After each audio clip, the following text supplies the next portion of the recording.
गणपतिं हवामहे कविं कवीनामुपमश्रवस्तमम् ज्येष्ठराजं ब्रह्मणस्पत आनः शृण्वन्नोतिभिः सीदसादनम् ॐ श्रीमहागणाधिपतये नमः।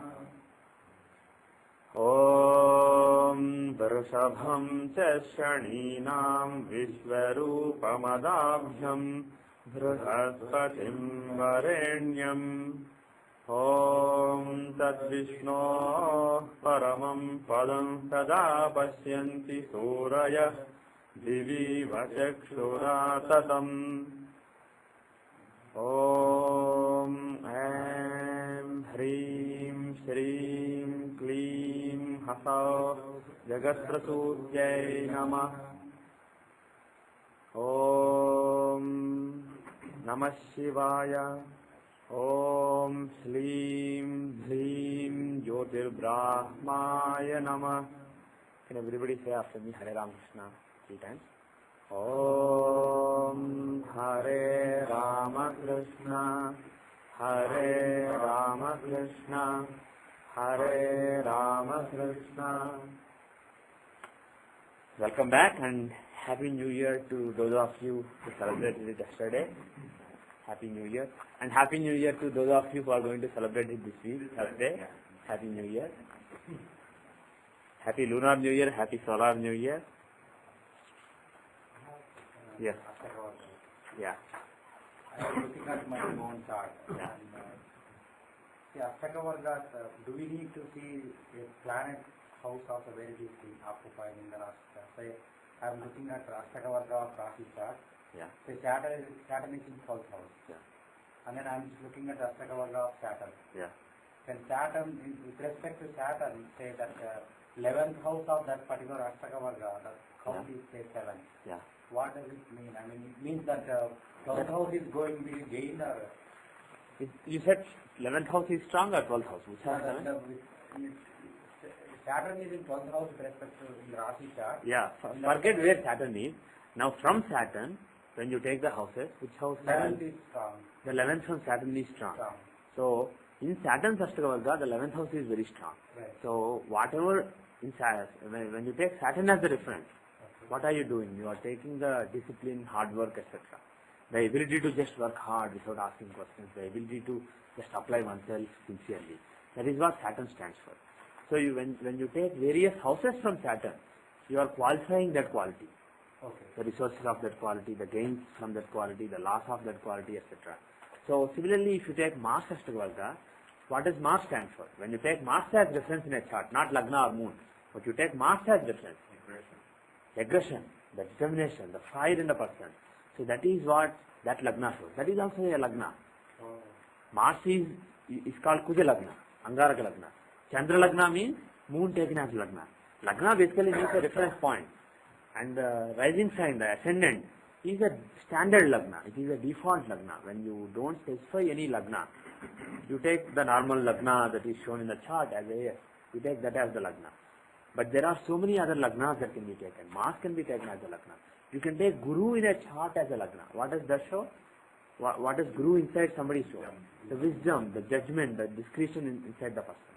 So when you take houses from that Guru Lagna, from the Jupiter as reference point, you get various qualities, various qualifications of that particular aspect within you. Similarly, Venus is the spirit of enjoyment. So when you take various houses from it, again you take various qualifications of that. So now you need the principle, the basic fundamental of Astakavarga is that Lagna is not the only reference point which is important. You take various other planets as references and see houses from them. So if you see that in your case, the 11th from Saturn has a high score, what it means is there are when it comes to the spirit of working hard, being disciplined, without asking questions, just keep doing things, patience, perseverance. When it comes to those qualities, the 11th house, what is the 11th house? The 11th house is the fulfillment of all desires. So the hard work within you, the Saturn within you, gets fully fulfilled. So that means you can, if the 11th house is strong, the 9th, 10th and 11th house are strong from any difference, that is very auspicious. As far as that reference is concerned, you are blessed. You can really work hard without asking questions. You can apply yourself. You can be very disciplined. That's what it shows. If you see in somebody else's case, the 12th house from Saturn is much stronger, let us say, and the 11th house, 9th house, 10th house, they are all weak. Then such a person may not be very disciplined, may not be very hardworking, may not be able to work hard without asking any questions, like Saturn expects. So similarly, if you look at Mars Ashtaka, if you see that the 9th and 10th and 11th houses are strong, or let us say 1st, 5th and 9th houses, the trines are strong. So that Lagna is basically strong. That person is very aggressive. On the other hand, if you find those to be weak, and if you find 6th and 8th and 12th from Mars to be very strong, that person, there are obstacles to that aggression within him. The aggression will not manifest. The person will be very weak. He will not be very brave or very aggressive, having a lot of initiative, like having a lot of fire in him. So like this, we take various references, and Ashtaka is a way to numerically judge, just using a formula, which aspects of a particular person are strong and which aspects of a particular person are weak. And one important thing you can do is forget all houses. Lagna is the most important house, the first house. That is the very basis for anything. When you take Lagna, all houses come from that. Whether you are talking about resources, whether you are talking about the work that somebody does, his abilities, for everything that is the basis. If the Lagna is not there, if the person's existence is not there, other things are meaningless. So Lagna has to be very strong. So what you can do is, the basic test is if you can look at the scores in various Ashtaka Vargas in the first house itself, you will get a sense of how strong that particular planet is. If you see, for example, let us take an example. Let's take, I was just looking at this chart the other day. Let's say the birth data is April 4, 1904. The time is 6:17 p.m. and the place is Jammu, India, 74 degrees east 52, 32 degrees north 44. And this data was given by Sri K.N. Rao on Jyothishya group the other day. He did some work on Kundalal Saigal. This chart belongs to Kundalal Saigal, who was a great singer and actor, the first superstar of Indian movie. In 1930s and 40s, he was a very, very popular actor and singer. He used to sing his own songs. And Mr. K.N. Rao was a fan of this gentleman. My father was also a fan of this gentleman. Anybody who lived in that time period must be a fan of this gentleman.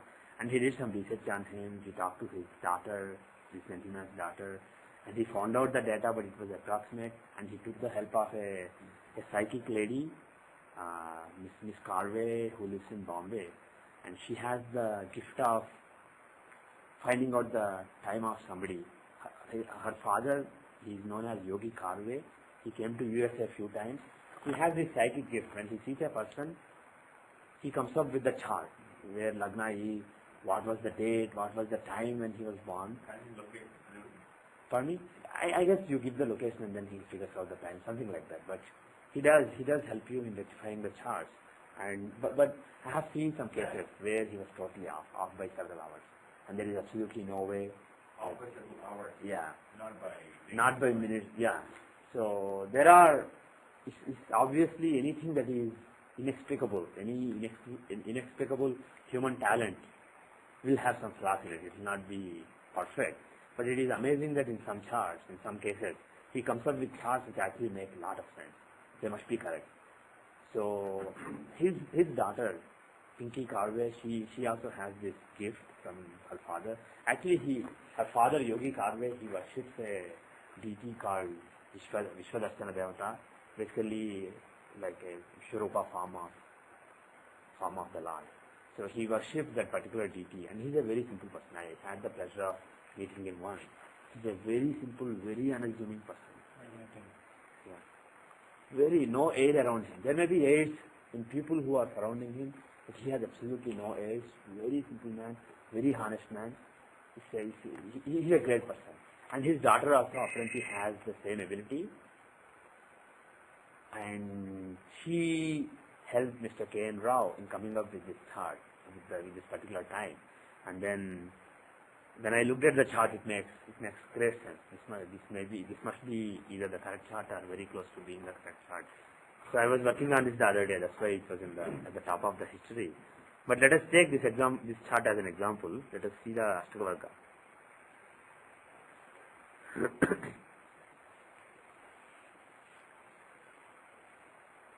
So when you see,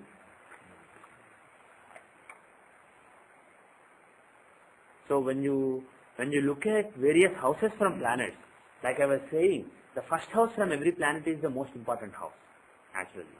So when you are looking at Sun Ashtaka Varga, take the first house. Is it strong or weak? It's weak, it has to.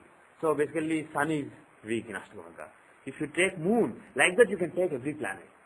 And take the first house, and the first house has been highlighted in the software automatically. See, Mars is in Aries, and Aries has been highlighted in Mars Ashtaka Varga. Jupiter is in Pisces, and Pisces has been highlighted in Jupiter Ashtaka Varga. Like that, the house containing the planet in the chart has been highlighted in the software just for easy reference. And now you can look at these scores in various Ashtaka Vargas, and that will give you an idea of how strong various planets are. It doesn't mean that if a planet that is weak gives a yoga, that yoga will be weak or something. Because when it comes to judging the strength of a yoga given by a planet, we use Shadbala, we don't use this particular strength. But what this strength means is, what Ashtaka Varga means is, how various other planets are cooperating with this planet. The scores in various houses here, they come from the placements of all planets. Based on how all planets are placed, you see that Sun has cooperation from 2 planets in this sign. Sun has the cooperation from 4 planets in this sign. Sun has the cooperation from only 1 planet in this sign. Like that, these numbers are derived.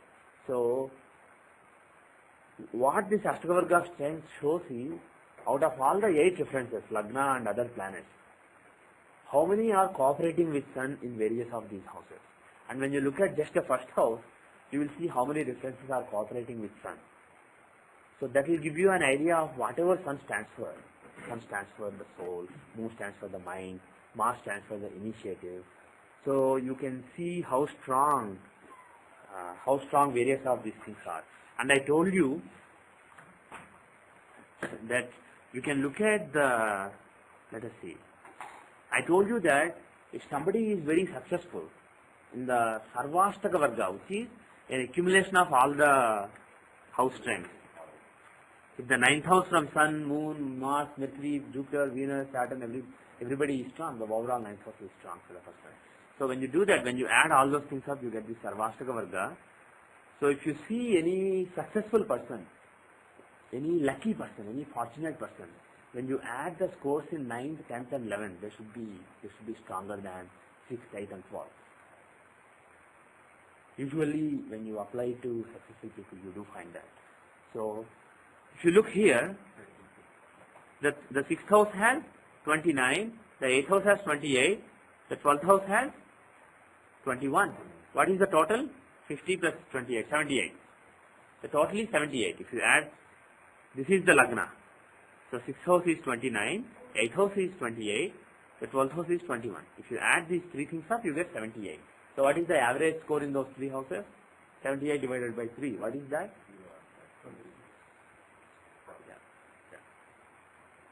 Why approximately? Exactly.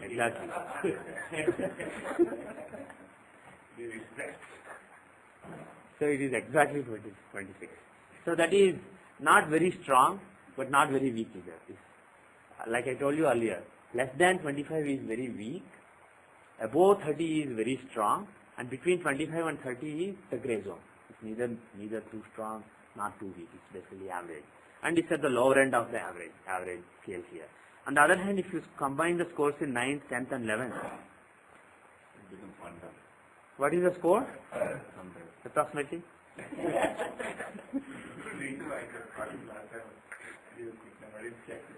Okay. 33.13, right?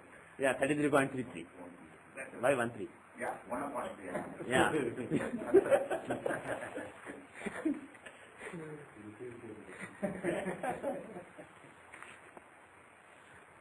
When you have an exact answer, you say it's approximate. You give when asked to give an exact answer, you give approximate answer. Today is the day of mathematical errors. So you can see that the average score in 9th, 10th, and 11th house is basically very high. 33 is extremely high, approximately 33. That is a very high score because anything above 30 is very high. So without looking at any other things, when you just look at the astrologer, pardon me? 36 is not that far. Well, it is far. There is a big difference. Because you don't find, this is not a 0 to 100 scale. If you look at all the numbers, the least is 21 and the highest is 37. The max you can score per house is 8. Yeah, 8. Yeah. 8 times 12 maximum. 8 times 8. You are adding up from 8 astrologer. Oh, I'm sorry. So the theoretical maximum score is 64, but I have never seen 64. What is the highest you ever seen? I don't know. Maybe 44. yeah, maybe 40. Yeah, I think King Hussein of Jordan also has 47 and 44. Yeah, King Abdullah of Jordan. Yes. King Abdullah Jordan has 47. 47. This is the highest I have seen. 47 in the 11th house. Oh, wow. So that gives that much level of happiness. Yeah, yeah. If you look at the 9th house, it's not real, it's 31, it is strong, the dharma. 10th house is the house of karma, the work that you do in the society. It is good, but it is not great, it is average. But the 11th house, the house of fulfilling all your desires, that is 47. Awesome. 47. Yeah. It relates to this 11th house around your chart. Pardon me? That anyway relates to 11th house of the chart. What do you mean? This is the 11th house in the chart. That is why we are looking at the score in that particular house. When you take the ascendant in Scorpio, the 11th house is Virgo. So we are looking at the score in that particular house. So that means the person will have a lot of gain.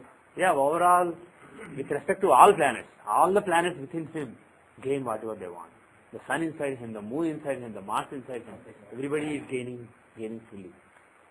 And if you look at his dharma, Yeah. dharma Trikona, Yeah. the 3rd house and 7th house are very weak, they're 21.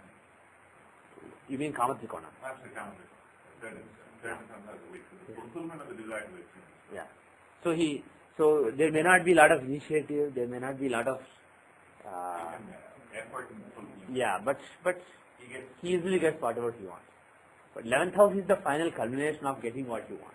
So if you see somebody like this, 3rd and 7th not really great, but 11th house extremely strong in astrology, the person is born with a silver spoon. He will easily get whatever he wants. He just has to call. He doesn't have to I want to get this, I have to do something, I have to start a business, I have to do this, I have to do that. You don't need all that. You just call somebody and tell him, hey, they told me that there is a new Rolls-Royce car that they designed, get one for me, that's it. So it's not a matter of 3rd house. This is simply a matter of 11th house. No initiative, no hard work, you just get it. So this is the highest score that I have seen, I believe. I don't think I ever saw any 50s, only 40. There are several other charts where you see 40. But even 40 is supposed to be very high. And like I said, the scale is anything above 30 is good. Yeah, very strong. And for people like us, even a score of 25 is actually not bad.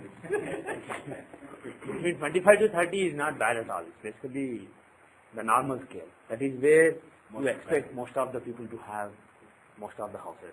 And less than 25, you should be comfortable. And above 30, you should be happy. So let's go back. Okay, so like this we look at the houses from various planets and then see. But like I said, the first house is the most important thing. So does it answer your question? Or you forgot your question? No, I'm still trying to get it actually. Okay. See, the Saturn, say being in 12th house, say this example is not there. But Saturn is in 12th house and Yeah. 6th house is strong. Yeah. So in that Take your own. See, when you are looking at Saturn Ashtavarga, forget where Lagna is. Just look at, now Saturn is the Lagna. Like I said, the whole idea of Ashtavarga is, Lagna is not the only reference point. Forget Lagna, it's only one of the 8 references. okay. It is a, Ashtavarga means group of 8. There is a group of 8. Oh, actually, group of 8. There is a group of 8 in the external world also. There is a group of 8 things that are very important references, which is the 7 planets and Lagna. So you take each of them as a reference. When you are taking Saturn Ashtavarga, let us take Jupiter Ashtavarga here. for example. Jupiter is the wisdom inside a person, the intelligence, the wisdom, the judgment, the discretion within a person. So if you want to judge various houses from it, the first house itself is the basic wisdom of the person. And the 10th house is the intelligence doesn't really work in society, it works within the person. So the application of the intelligence within the person, the work that the intelligence does, what is the work that intelligence is supposed to do? The intelligence, the wisdom that lives within us, in our brains or in our heart or wherever, I don't know, maybe in our knees, I don't know where it lives, but wherever it lives, the intelligence and wisdom within us, what is the work it is supposed to do? Make the right calls for the mind. Tell the mind what to do. Whether mind does it or not is up to mind. That depends on how mind is. That depends on moon.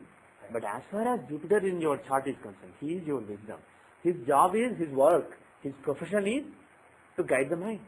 That is the karma of Jupiter. So when you look at the 10th house from Jupiter, that house will show. Now forget, this is actually the 4th house from Lagna. But forget that for now. When we are looking at Jupiter Ashtaka, we are bothered only about Jupiter. We are bothered about Guru Lagna, Jupiter taken as a reference. So when you do that, you look at various houses. The 10th house is very strong. Actually the two houses that really stand out are 3rd and 10th. They have scores of 7 in them. What is the 10th house? Like I said, this is the karma of the work done by the intelligence, which is guiding the mind. Making the right judgments, making the right calls, and telling the mind, this is what you should do. If somebody has a weak 10th house from Jupiter, let us say, the person's intelligence will be sluggish. It will not want to do his work. So his mind is poorly guided. It's not guided well. But in this person, when you look at the 10th from Jupiter, because it is strong, you can conclude that this is somebody who has wisdom that really does his job, which does a good job of guiding the mind. And now, what is the other house that is really strong? The 3rd house. Now forget that this is 9th house from Lagna, because you were concerned about Saturn being in the 12th house. Because all the houses will differ when you take from Lagna or from Saturn. Individual properties of the qualities of whatever that planet stands for. The qualifications of wisdom here in the case of Jupiter.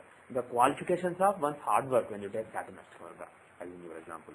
So the 3rd house is very strong. What does it mean?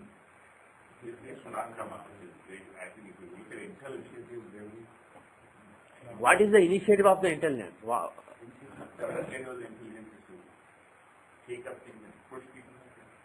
Not really push people. Intelligence within you is not working with people. It's only working with your mind. Yeah, okay, people inside you mean. Like your mind, yeah. Yeah. Either like if it is like it is gaining knowledge, like reading books or composing, singing songs and whatever it is, all those are not really, intelligence doesn't care about all those things. As far as intelligence is concerned, the wisdom is concerned, the Jupiter is basically the planet of Dharma. Wisdom wants, the wisdom within each person wants the person to follow Dharma, do the right thing. The Jupiter inside everybody knows the right thing. We may not do the right thing, we may be bad people, we may be doing weird things, but the Jupiter inside each person does know what is good, what is bad.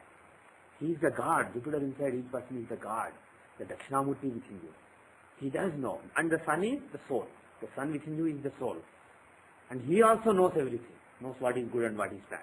But moon inside each person, that is the mind, the mana, and that is under a lot of illusions. That does not know what is right, what is wrong. That is the problem that all of us have. And Jupiter does know what is right and what is wrong. But the thing is that he takes initiative in processing whatever. Mind sees something. Mind has an experience. It experiences the rest of the world. And then it passes those experiences to Jupiter, to the intelligence within you. And the intelligence processes that information and makes a determination. This is what you should do. This is what you should not do. Like that, the intelligence within the person makes determination. And when it makes the determination, it tries to influence the mind to act in a particular way.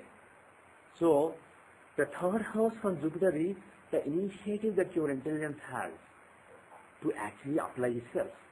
If the 3rd house is weak, again there may not be a lot of initiative. to apply the intelligence for your own good. Here the third house is very strong, the house of initiative, and the house of karma is also very strong. So overall, if you look at all the Kama Trikonas, third house is strong, seventh house is strong, 11th house is strong. So there is a strong initiative and the intelligence gets what it wants. It pursues. Pardon? But what you see in some cases of Vishal, when you see 2, 6 and 10, you say the resources for implementation of this is strong. Yeah, we'll come to that also. Let us say in a particular case, Artha Trikonas are weak, but Kama Trikonas are strong. What do you think? Resources to execute things before. Yeah. The desire to do stuff is weak. Not just resources, because I am saying the whole Artha Trikona, not just second house is weak. So resources, there may not be much resources, there may not be much hard work, and there may not be much work done by the intelligence, but it gets what it wants. That means it will get what it wants without actually having to put a lot of effort and work. Even without really working hard and fighting with the mind, no, do this, without doing all that stuff, the intelligence gets what it wants. So that means the mind may be following the intelligence very easily. So when you see the Kama Trikonas being very strong, like for example, if you look at a king, his 10th house may be weak, but his 11th house may be strong. He may not have to do a lot of things. His 6th house may be weak, but 7th house may be strong. His 2nd house may be weak, but 3rd house may be strong. So he may not, if Artha Trikonas are the effort that you put in, what you do. And Kama Trikonas are what you get. If Kama Trikonas are strong, you get what you want without having to work. Which is not a bad thing. But Kama Trikonas only the 11th house is strong. 11th house is strong, then you get. If it is weak, 11th house is very weak, you will nurture a lot of desires, you will have a lot of initiative, a lot of drive, but you may not get what you want. Yeah. Okay? So there is an interplay between various trikonas. For normal people, you get what you want if you work, if you overcome your obstacles. So there is an interplay among various houses. But it is also possible that they exist independently. Even without, all houses may be weak, but just the 11th house may be strong, and that person may get whatever he wants. He may have a golden hand. Whatever he touches will turn gold. That is possible. So like that, all the 12 houses are independent houses, but they are interlinked houses. And even though they are interlinked houses, because they are independent, if one particular house is really strong, whatever that stands for may actually satisfy. Okay. Now going back, so we looked at the Jupiter. If you look at Mercury, for example, what does Mercury stand for? Learning ability of the person. The learning ability, the adaptivity of the person. What is it? Susceptibility. It's not exactly a good word. But it sounds very similar. I guess that's why your brain dug out that word. Yeah. Flexibility, susceptibility, all these are related words. Okay. So Mercury shows the flexibility, the adaptivity, the learning ability within a person. So if you look at Mercury, he is very strong. He has a score of 6. So you can say that the learning ability, the ability to learn within him is very strong. If you see somebody with a weak Mercury in the Ashtavarga, he may not be a good learner. And now the thing is, any interesting point? 11th house is also very strong. This is excellent. If you look at the 11th house from Mercury, Outstanding. that is outstandingly strong. That has a score of 8, which is the theoretical maximum. So, again, as far as the learner within him is concerned, he is fully satisfied. Whatever he wants, he gets. And if you look at the 8th house, how is the 8th house? 8th house is the house of working hard, anxiety, tension, etc. The 8th house from Mercury is not really strong. It's kind of weak. So what does it mean? He will not have anxiety for learning things. Yeah. He will not get too much obstacle. He will not face too many obstacles. No, but it's so. Yeah, when he has to learn something, now don't look at it, you can look at it at a sthula level, at a sukshma level, at a gross level and at a minute level. The gross level is when he wants to learn some subject like astrology or singing or something, he will find somebody who will teach him. He will not have a lot of difficulty in learning things. That is when you look at various planets as various people, when you are looking at the entire world, entire society, that is the interpretation. But you can look at it as at a minute level also. Within the person, when the person has to learn something, the Mercury within the person is the learner within you. There is a learner within each person. And that learner, he doesn't have any anxiety or tension. Things will come easily. The 8th house is weak. The 8th and 12th house are weak. And the 11th house is strong. The 10th house is strong. So basically the learner within him doesn't have to be tense. That means when he has to learn something, he can easily learn. On the other hand, if somebody has a strong 8th house from Mercury in their Ashtavarga, the learner within him may be a perturbed learner. In other words, not just in terms of getting opportunity from the rest of the people, but even when he gets opportunity, when he starts learning internally, he has a lot of anxiety, lot of turbulence, lot of instability. The learning is not a smooth process for that person. It's a process where he tries to learn. He doesn't completely understand at one go. He has to ponder on it and then he will understand it. So that is a possibility. On the other hand, if the 8th house is weak, actually here 6, 8 and 12 together, if you combine the scores, they are actually weaker than, let us say, the Kama Trikonas or Artha Trikonas. So basically, when it comes to learning, he is a very good learner. For me? He will learn easily. The learner with him is very strong, very active. How about the 6th house being 4, being 5, let us say, what obstacles will we have? 6th house is the process of using your resources and turning into some karma. What is the karma of this? This is the resources of the mind, the resources of the learner within you, within the person. For me, 2nd house is B, the resources. This is basically the resourcefulness of the learner within you, within the person. And 6th house is overcoming the obstacles, and 10th house is the final work. Now, what are the resources of Mercury? What are the resources of learner within you? What resources does it have? Yeah? I mean, externally when you are learning, you need a book, you need an MP3 file, you need all those resources. But forget it. We will go at a minute level. Within the person, when you are looking at Mercury, when you are looking at the learner within the person, what are the learner's resources? Desire, the hard work. Desire is 3rd house. It's not a resource. But we don't call that resource. Yeah. His resource is the intellect. Or he should have a brain. For me? Yeah. Open-minded. Open-mindedness is a resource. Yes. Open-mindedness. When you have to learn something, you have to be open-minded. You have to be willing to learn. So that open-mindedness is a resource that your learning needs. And a guru. Who is the guru of the learner within you? The Jupiter. The Mercury is the Shishya and Jupiter is the guru. The learning ability within you is the Shishya, and your intelligence, your wisdom, that is the guru.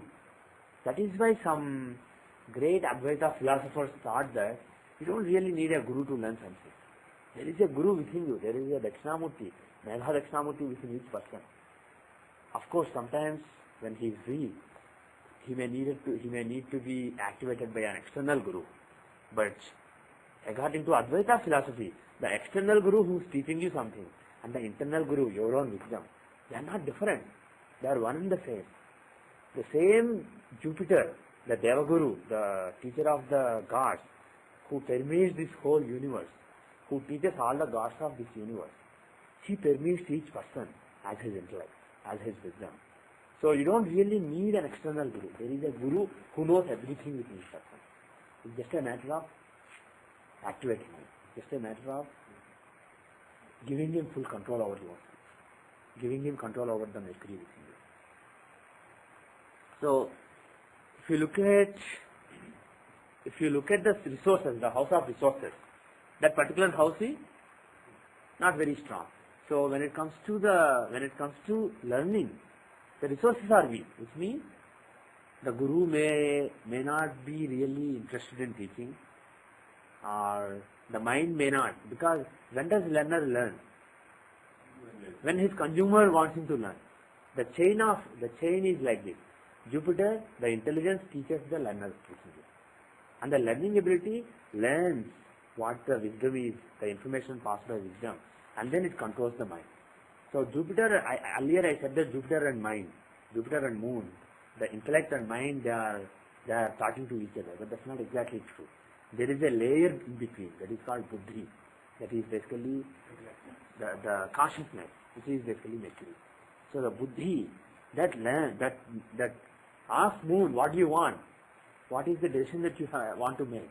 And mind tells, this is what I find, this is what I need to do, what should I do? And then the learning ability thinks about it. And then it interacts with the intellect within you. And the intellect tells your Buddhi. The wisdom within you tells your Buddhi. The Medha within you, which is Jupiter, tells the Buddhi within you, which is Buddha, Mercury. This is how it should be done.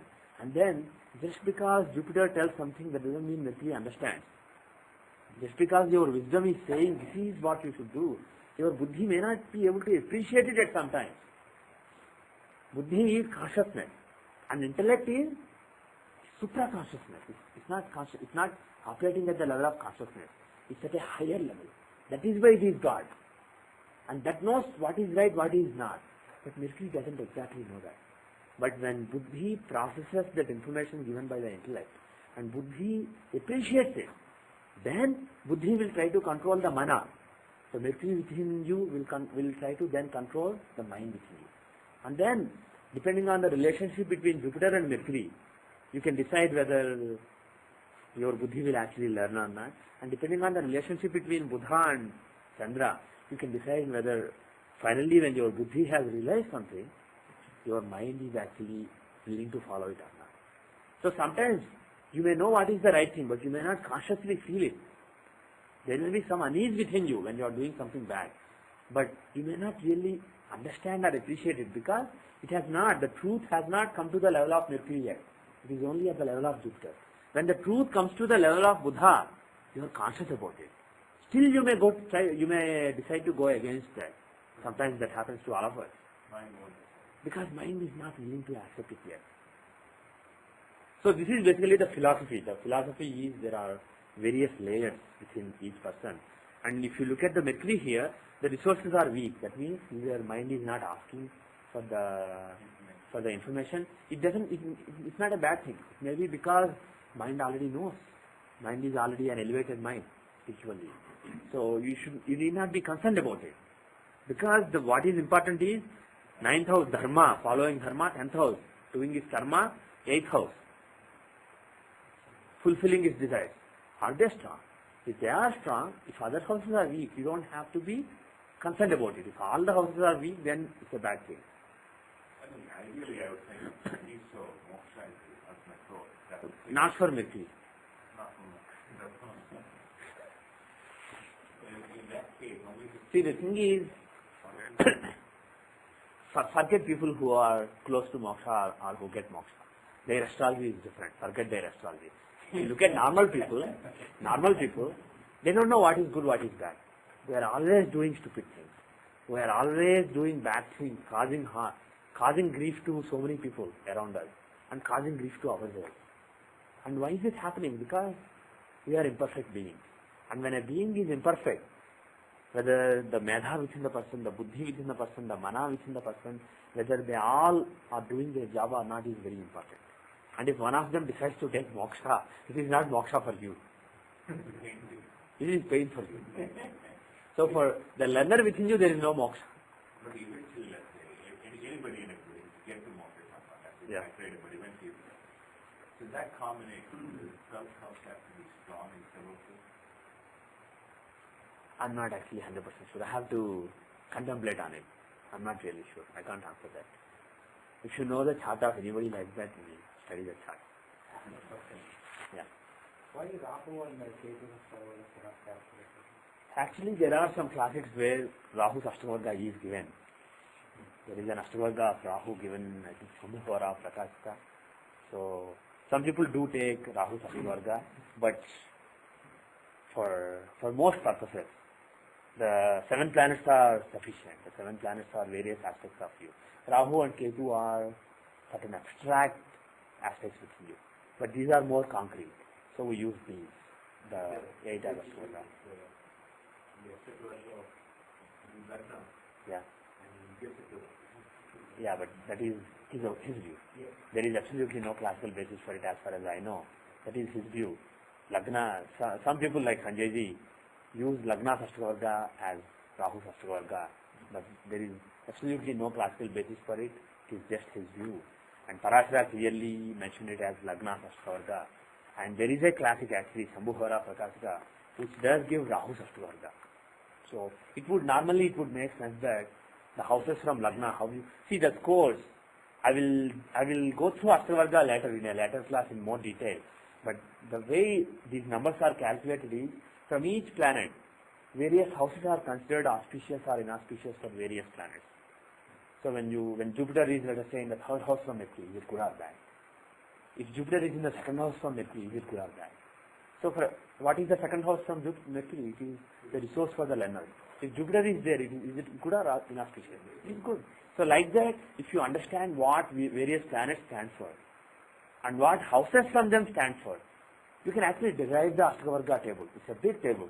It's a matrix of, say, 8-12 matrix, 8 by 12 matrix. For each of the 8 differences, in all the 12 houses, from each of the 8 differences. I mean, from each of the 8 differences, for each of the 8 planets, in each of the 12 houses, there is a 0 or 1, auspicious or inauspicious. Like that, there is a series of tables given by Parashara. But if you understand the philosophy behind it, you can actually derive the table. It is basically common sense if you understand the philosophy. But this counts to Samramurti, Rajatamurti. Absolutely no. I will mention that a little later because after yesterday's Panchanga Sranam, you are probably curious how they are computed. I will talk about it. But to finish the thought, what was my thought? How we are counting. Yeah. Rahu Ashudha. Right. So this whole counting is based on what various houses from a reference stand for, from Lagna, from Sun, from Moon, etc. And whether various planets are good or bad there. And if you look at Rahu stands for a particular thing. He stands for, what does he stand for? Deceit, desire. The deceit, deception, illusion within you. The ignorance within you. The veil of ignorance within each person. So when you take various houses of that, what is the dharma of the ignorance within you? To put you on the wrong path. Yeah. So like that, if you look at the meanings of various houses from Rahu, they have totally different meanings. Whether various planets are auspicious or inauspicious there, that would be different from any other thing, any other planet or Lagna. So I don't agree with taking the Lagna Sashtravarga for Rahu. In my view, either don't take Rahu Sashtravarga or take it, go through it carefully. And Sambhuvara Prakashika has a Rahu Ashtravarga that Dr. Raman uses. And I consider Sanjayji one of my gurus, but I consider Dr. Raman my other guru. And when there is a clash between two of my gurus, or actually I consider the Dakshinamurti within myself also as my guru. So when there is a clash between my 3 external gurus and one internal guru, my 4th guru, I don't take it. Then I will be following none of them. Yeah. When there is a clash, I just go by whichever appeals to my buddhi. Finally, it is buddhi that guides you. So whichever guru appeals to my buddhi, I just follow them. And here I follow Dr. Raman, and for Rahu I use Sambhuvara Prakashika's Ashtravarga, and I use this Ashtravarga as simply Lagna Ashtravarga. Okay. So another use of these Ashtravargas is, this is one use, static analysis. When you look at the chart, how various planets are placed with respect to various planets. So this is the static analysis. But there is a dynamic analysis. The transits. This is something that we haven't covered so far at all. We will go back to Narayana Dasha and other Dashas. But let us quickly look at the philosophy of Gochara. It is called Gochara. Go means Graha. Chara means movement. So Gochara means planetary movement. It's also in English it's called transit. What it means is when you are born, for example, when Kundalal Saigal was born, Jupiter was in Meena. But later, after 1 year, he would have moved to Aries. After 1 more year, he would have moved to Taurus. Like that, planets keep moving. All the planets are moving through the zodiac. And when they are moving, at any given point of time, if you look at where the planets are,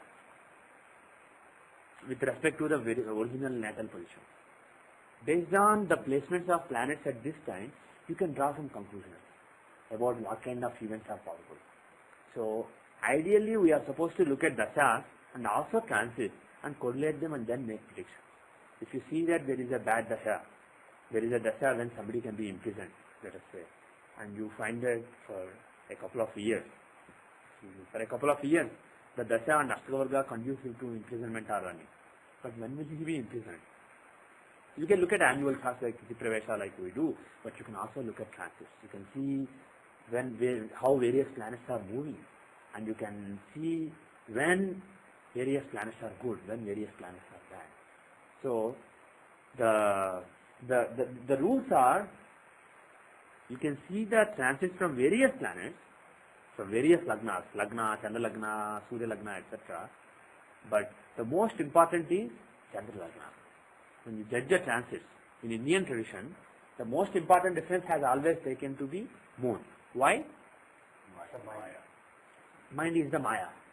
So, moon is the Maya, moon is the mind. So, when various planets are moving through the zodiac, how they are impacting your mind.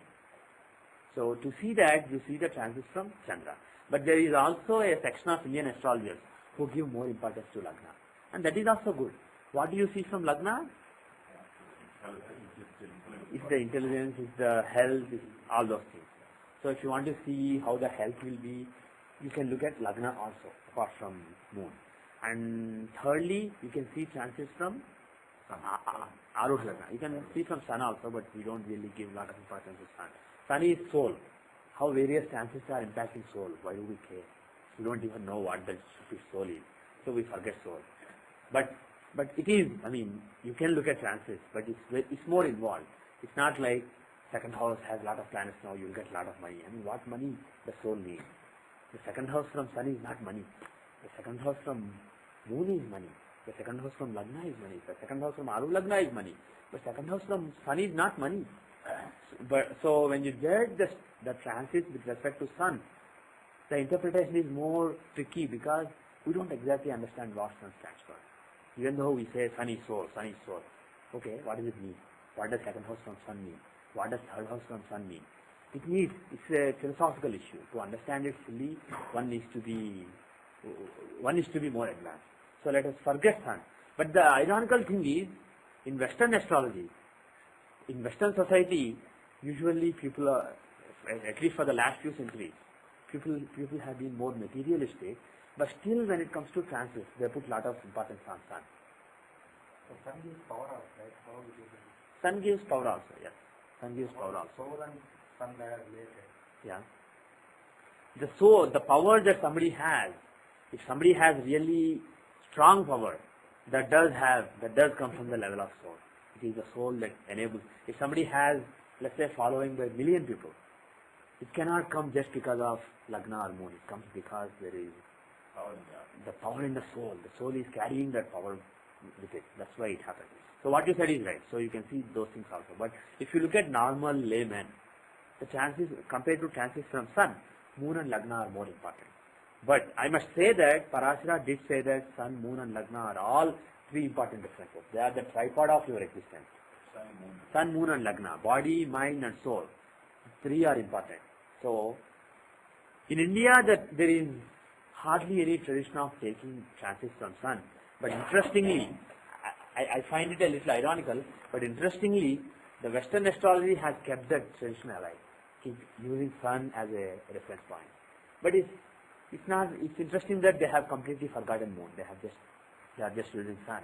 And this may be because it's convenient, because looking at the month of your birth, you can find out what your sun sign is and then you can give some readings. On the other hand, if you want to find out your moon sign, there is no clear formula. You have to fit into a program. So it's just convenient if you follow sun sign. And for that reason, sun sign may have dominated. Originally in Western astrology also, other differences may have been used. But anyway, going back to transit analysis, Moon is considered the most important planet. If you go and ask any traditional priest in India who does astrology, he will just look at Moon. He will say you have Guru in Bhagyam, so you will get excellent results.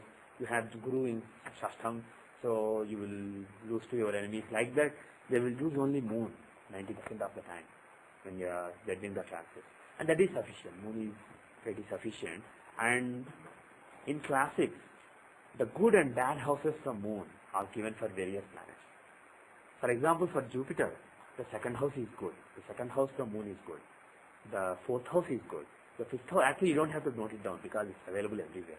If you find, I don't know which book of Dr. Raman contains it, but there must be some book that contains it. Because actually if you buy Astakavarga by Dr. Raman, and if you look at moon's Astakavarga, that gives the list of planets which are auspicious in various houses from moon, and that's what we can use in transits. Basically, the transit analysis from moon is based on moon Astakavarga. So that is one thing you can do.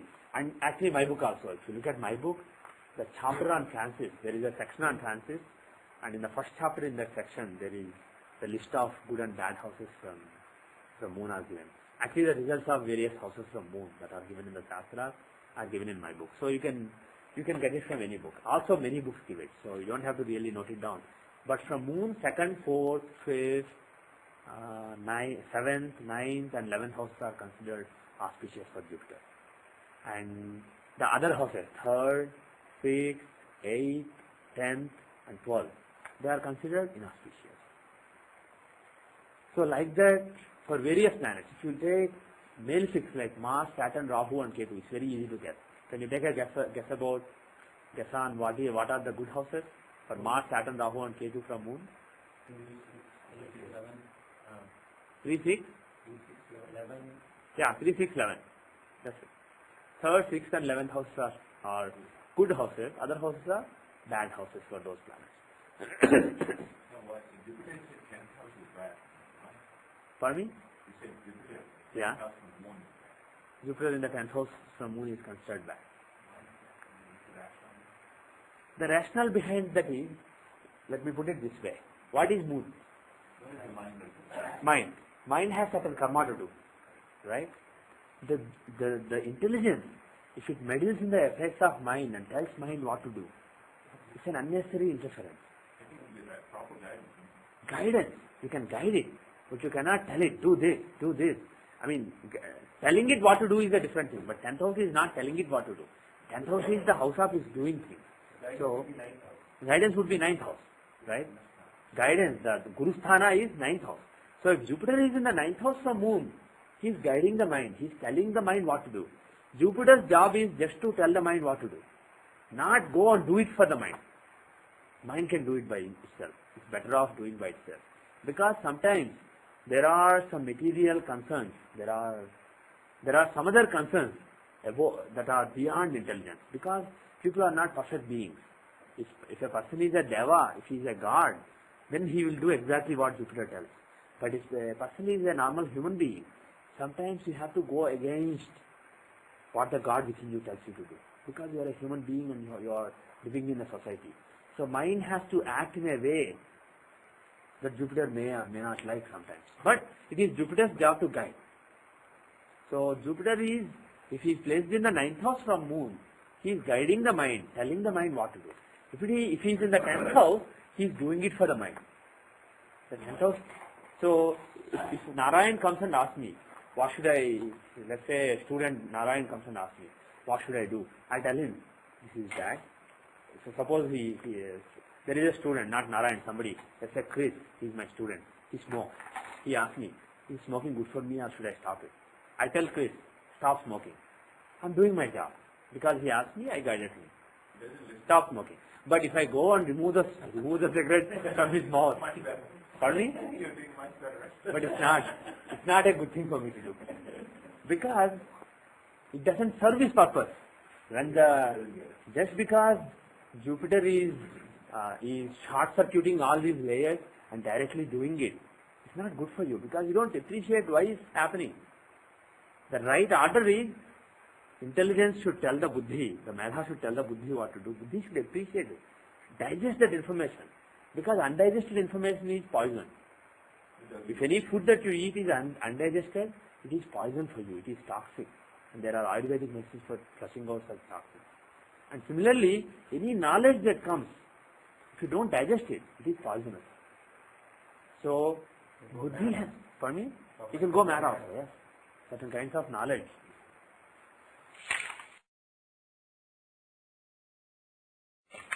Yeah. So it will cause indigestion. If you get too much that you can't digest, it will be indigestion, and that's not good.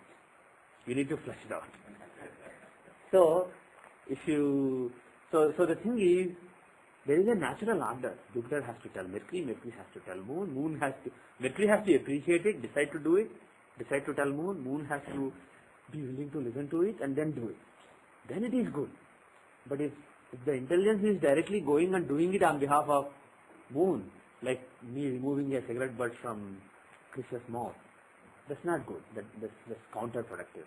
So for Jupiter being in the transiting in the 10th house is not good.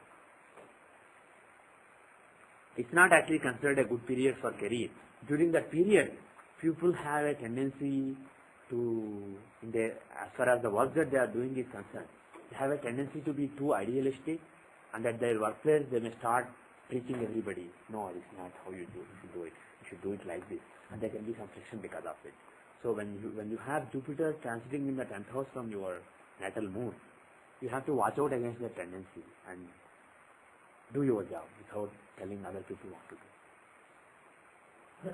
So anyway, so 9th house is good, 10th house is bad, but again 11th house is considered a good house for Jupiter to be from moon. And we will go through all these things in detail later, why each house is good or bad from each planet for each planet. From each planet for each planet. Why each house is good or bad. We will go through that analysis a little later. We will go through the philosophy behind it and also, but what I will have to say is, the philosophy is not given in any classics. It's basically my understanding, the way I understood it. The classics only give, this house is good, this house is bad, this house is good, this house is bad. Like that, Parasha only gives a list of good and bad houses for various planets with respect to various planets. So we will go through all those things a little later. But for now I think this is sufficient. But for now, we are now looking at the transits, right?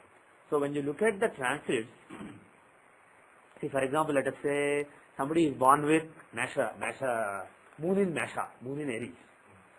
So if you look at the current transits, how are the current transits? Is Shani good or bad? Shani is in the 3rd house. This is a good transit. How about Jupiter? It's not good. Forget who he is with. He is Jupiter. He is not good there, according to Shastra. Now look at Ketu. He is in the 6th house. He is good. Ketu is good. Shani has a good transit. What about Mars? 10th house is not considered good. But here, 3, 6, 11 are traditionally considered good houses. 11, but here he is Lagna Lord, Chandra Lagna Lord. He is in the 10th house. He is exalted, so it's actually not a bad house. So you have to make qualitative judgment sometimes. But just using the principles will do for now. Just using the standard principles. For Mars transit is bad. And what about all these planets in the 12th house? 12th house is bad for all planets except Venus. If you look at Venus, the good houses for Venus are a little tricky. They are counterintuitive sometimes. But for all other planets, 12th house is a bad house to be in. So this person has anybody who was born with Mesha Rashi, moon in Mesha, has all the planets cancelling in the 12th house right now, 4 planets. And a few days back, 5 planets, including moon. So what can you say based on that? Basically, it's a bad transit, as far as those planets are concerned. But because Shani and Ketu are well placed, out of the 4 slowly moving planets, Guru, Shani, Rahu and Ketu, 2 are well placed, Shani and Ketu. So overall, the current period is good. From a long-term perspective, the current period is good. I'm saying it because, see, what we do is when you want to say how this year will be, how next year will be for somebody, you pay attention to Shani, Rahu, Ketu and Jupiter, because they are the ones who are slowly moving. They are stuck in some place. If Mars is bad now, maybe after 2 months he will be good. If Mercury is bad now, maybe after 3 months he will be good. Maybe in Mercury you don't have to wait even for 3 months. Every 20 days he is changing and suddenly he may become good for you. Same for Venus. Same for Sun. Every month he keeps moving houses. So all these planets, they keep changing fast. So you focus on the slowly moving planets if you want to give readings for one whole year. For example, if you are doing Panchanga Shravanam at a New Year function next year, let us say, you look at Shani, Rahu, Ketu and Jupiter and then you give readings for a planet. That will be sufficient. So one parameter that you look at is whether they are placed in good house or bad house. And secondly, if Shani is, let's say, well placed, what are the benefits he will give? According to Shastra, he will give Sampada, he will give wealth, he will give success, etc. But exact nature of that success will depend on what Saturn stands for in the chart. If you look at the chart, that Saturn may be the 7th lord. So because he is in the 3rd house, the person may get married during the year. Or he may be the 10th lord. So during that year, he may get a promotion. So how Saturn gives that good result, you have to correlate with the natal chart. So that changes from person to person.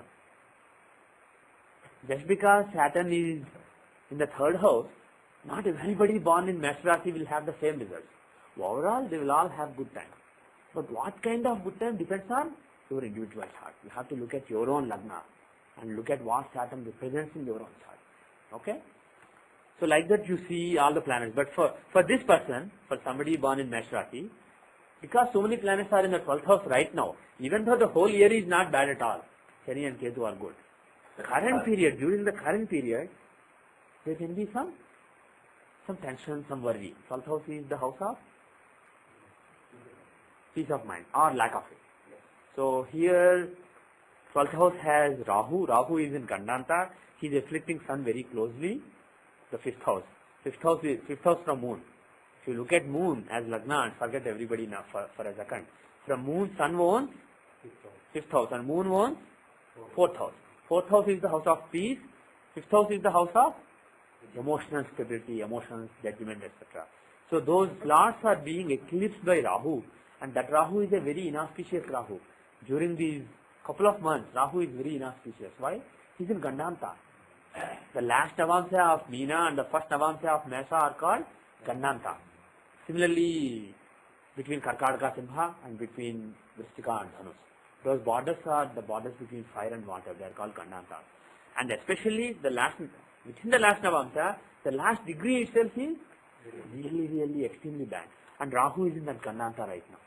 So, this is a very inauspicious Rahu causing eclipse to Sun and Moon. The 4th and 5th lords for this Lagna. So, such people during these couple of months will have lot of lack of peace, lot of worry, lot of tension, lot of anxiety. And also 12th house is the house of confinement. So, they can be hospitalized, they can be imprisoned, they can lose lot of money, taxes, possibly. So, all these are possibilities. Not everybody with Mesh Rasi will have it. If the Dasha also is conducive, because such chances keep coming. It doesn't happen every time. So, using Dashas, you can predict more confidently. Using transits, certain transits repeat very frequently. So, you can't say confidently that something will happen. If you see something in the Dashas and the annual charts also, and if you see it in the transit, it's a triple confirmation. Annual chart, transit and Dasha. It's a triple confirmation, then you can predict. You say, except Rahul and Deva, Mercury, Sun, Venus, all going to move. Yeah. So it will go away. It will go away. It's not a permanent thing. Okay? So I know several Mesh Rasi people. One person that I know was fine, nothing happened to him. Another person I know, he had a heart attack and he was hospitalized. So I know 3 or 4 other Mesh Rasi people. One person had a long journey. 12th house can also show moving. So he had a long journey. Another Mesh Rasi person I know, nothing happened to him. So like that, these are very approximate, very gross kind of results. The results that you can see from transit. But they can be very helpful. Helpful in seeing important events. If you see a good dasha, and if you think that a result is going to happen, if you look at transit also, you can get confirmation. You can get a better idea. And now, I will answer your question. The Murti. There are, yesterday, those of you who came to the Panchanga Shravanam, it is either Southern Lahi function or the CAGP function, they would have noticed that I was saying Jupiter is Swarnamurti, after he moves he will be Rajatamurti, like that. So each planet, there are 4 different forms that are given in the in the tradition, and I'm not talking about Sri Jagannath Center tradition here, because to my knowledge, when I talk to Sanjay ji about it, he and his gurus, they don't really use these murtis, but these are very popular in South India, and where I come from, my father and other elder astrologers that I know use them very heavily, so I also use them. And these murtis are computed like this. When a planet moves into a sign, on the time a planet moves into a sign, see the position of moon. See where moon is placed, and see which house it is from your natal moon. So let us say Saturn is right now in Gemini. On May 25, he is going to move to Cancer. Let us do that. Let us say, go to mundane, say Saturn, I'm selecting 14, planetary transit mode. Saturn, when Saturn changes Rasi, you can select Rasi, Nakshatra, Navamsa, various divisions. If you want to see when Saturn moves to the next Dasamsa, you can use this feature of the software. And we'll say Rasi, and not before but after the current date. So after the current date, when will Saturn change Rasi? So I'll click on that button. He changes on May 25, 2005 at 8:34:30 p.m. Of course, you have to take this with a pinch of salt, because if there is a small error in the Ainamsa, this will change a little bit by a few hours or possibly even like half a day or so, depending on the Ainamsa errors. So, if you take this time, where was moon on this day? Moon is in Sagittarius. So during his entire stay in Cancer, Saturn will be a particular murti which is decided based on what house this Sagittarius is from your own natal moon. And let me give you the formula. The formula is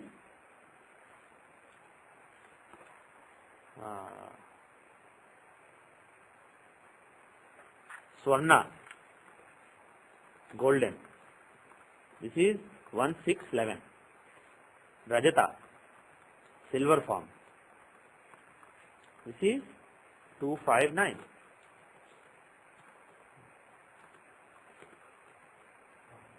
Tamra, copper. This is 3710. Loha, iron. 4812. So these are the houses.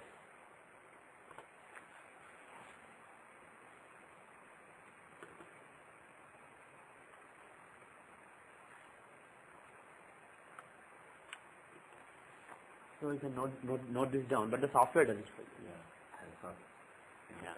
Yeah. I'll show it shortly. So let us do the exercise. Each of you tell me what is your natal moon and which murti Saturn will be for you in Cancer. Ted, can you start? Where is your natal moon? It's in Scorpio. Scorpio. So where is moon from Scorpio? Where is Sagittarius from Scorpio? Which house? First house. Second house. Yeah. So which form will be Saturn? Which form? Silver. Silver. Yeah. So Saturn is a silver form, a Rajatamurti for you when he is transiting in Cancer. And if a planet is Swarnamurti, he will give whatever results he is supposed to give very easily. He is auspicious basically. If he is destined to give bad results, he will give less bad results. If he is destined to give good results, he will give excellent good results. On the other hand, if a planet is Lohamurti, an iron form, the bad results he is destined to give, he will give them very easily, very happily. But good results that he has to give, if he is to give good results, he will give them with lot of difficulty, after a lot of hard work. He will not give them very easily. And for other two you can conclude. Basically, gold is the most auspicious, iron is less auspicious, the most inauspicious. So it is in that order. And if you see that a planet who is in a good transit for you is a Lohamurti, let us say, you have to work hard, but you will get your good results. You will get the benefits, but you have to work hard for that. And also you have to do some puja. If you do puja, if you do worship, if you do remedy, you will get the results. Okay? So now let us complete that exercise, everybody. What is your natal moon? Sagittarius. So first house. So which Murti is Saturn for you? He's a golden form, Swarnamurti. Good, all the best. But now the thing is, from Sagittarius, which house is Cancer? From Sagittarius, her natal moon is in Sagittarius. So during Saturn's Cancer transit, Saturn will be in the 8th house. It will be Ashtama Shani. Is it good or bad transit? It's a bad transit. When Saturn is in the 8th house, it's not a good transit. There can be ill health, etc. But he's a Swarnamurti. So it's not that bad. It's gentle trouble. He'll be gentle. He'll give some trouble, but he'll be gentle about it. But if you do worship, it may not even come. So that is how you have to combine both the information. So, Taurus. I'm sorry, but you have to do your math. Okay. 8th house. So Taurus, 8th house, so Lohamurti for her. But it is third house transit. It is a good transit, but he is Lohamurti. So he will give you good results only. He will not give you bad results, but after a lot of difficulty. Finally you will get it. After you work hard, you will get your... Okay. Pardon me? What? From Sagittarius. No, from Taurus, Saturn will be in the 3rd house, and Sagittarius is the 8th house. When Saturn moved into 3rd house, Moon was in the 8th house. So Saturn will be in the 3rd house as a Lohamurti. Okay? It's a little confusing because you are looking at natal Moon, transit Moon, and transit Saturn. So you are looking at 2 houses. So, Sriram. Tula, 3rd house moon. Tula, so Saturn will be transiting in the 10th house as what Murti? Tamramurti, because this is the 3rd house and 3 is here, Tamra. So he'll be a copper form. So it's an average transit and not that beneficial. You? Bombay wala. Sagittarius. So again, he'll be in the 8th house as what Murti? It has been made easy for you. Why? You don't look at the house of Saturn. You look at the house occupied by Moon when Saturn moved into that house. On the day, at the time when Saturn just moved into Cancer. See, at this time, Saturn's degrees are 0 degrees Cancer, 0 minutes, 0 seconds, 0.0 seconds. So when Saturn just entered Cancer, where was Moon? He was in Sagittarius on that day, at that time. So you see what house Sagittarius is from your natal Moon. 1st house. So that means, if you refer to the table, it is Swarna. So Saturn, even though he is transiting in the 8th house, which is a bad transit for you, after May 25, he will be a Swarnamurti. He will be a golden form. So it's not that bad. There will be some physical problems in health, etc. But it will be very controlled, very gentle. Like we were telling her, it will be gentle trouble. How long is that transit period? Usually Saturn takes 1.5 years. Yeah. Say sugar. Scorpio, natal moon in Scorpio. Natal moon is in Scorpio. So transit moon was in the 2nd house. So which Murti? Rajata Murti, silver form. And moon is in going in the 9th house. Yeah. Saturn is going to transit in the 9th house, which is a bad transit, but not terrible. It is just bad. For 8th house, 12th house, 1st house, 2nd house, 4th house, they are terrible. But 9th house is just bad, not terrible. So it's a bad transit, but he is Rajatamurti, so it's not that bad for you. Taurus. Same thing, we covered it. So he is transiting in the 3rd house, but as Lohamurti. So good gains after a lot of hard work, after a lot of effort. Palani? Yeah.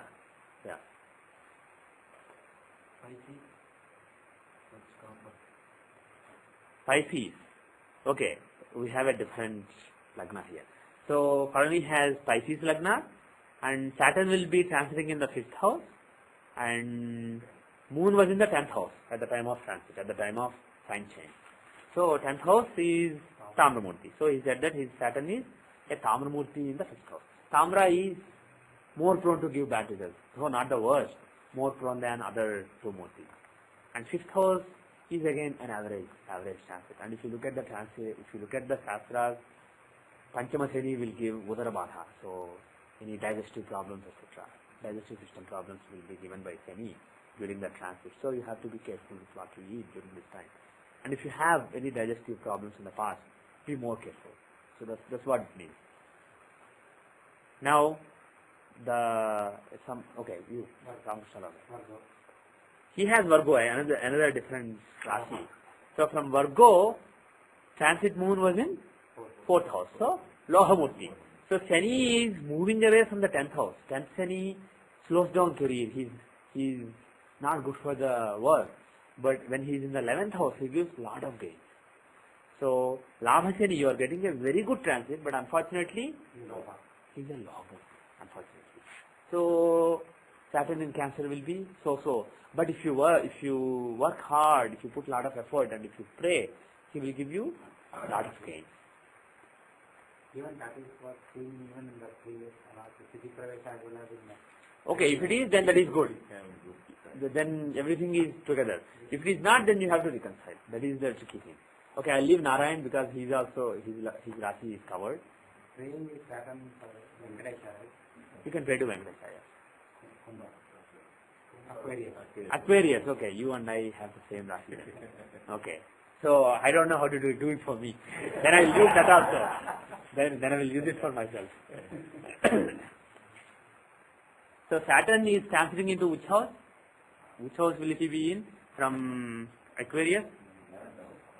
No, forget the Murti. Where is Saturn? Which house is he transiting in? From May 25. No, from May 25.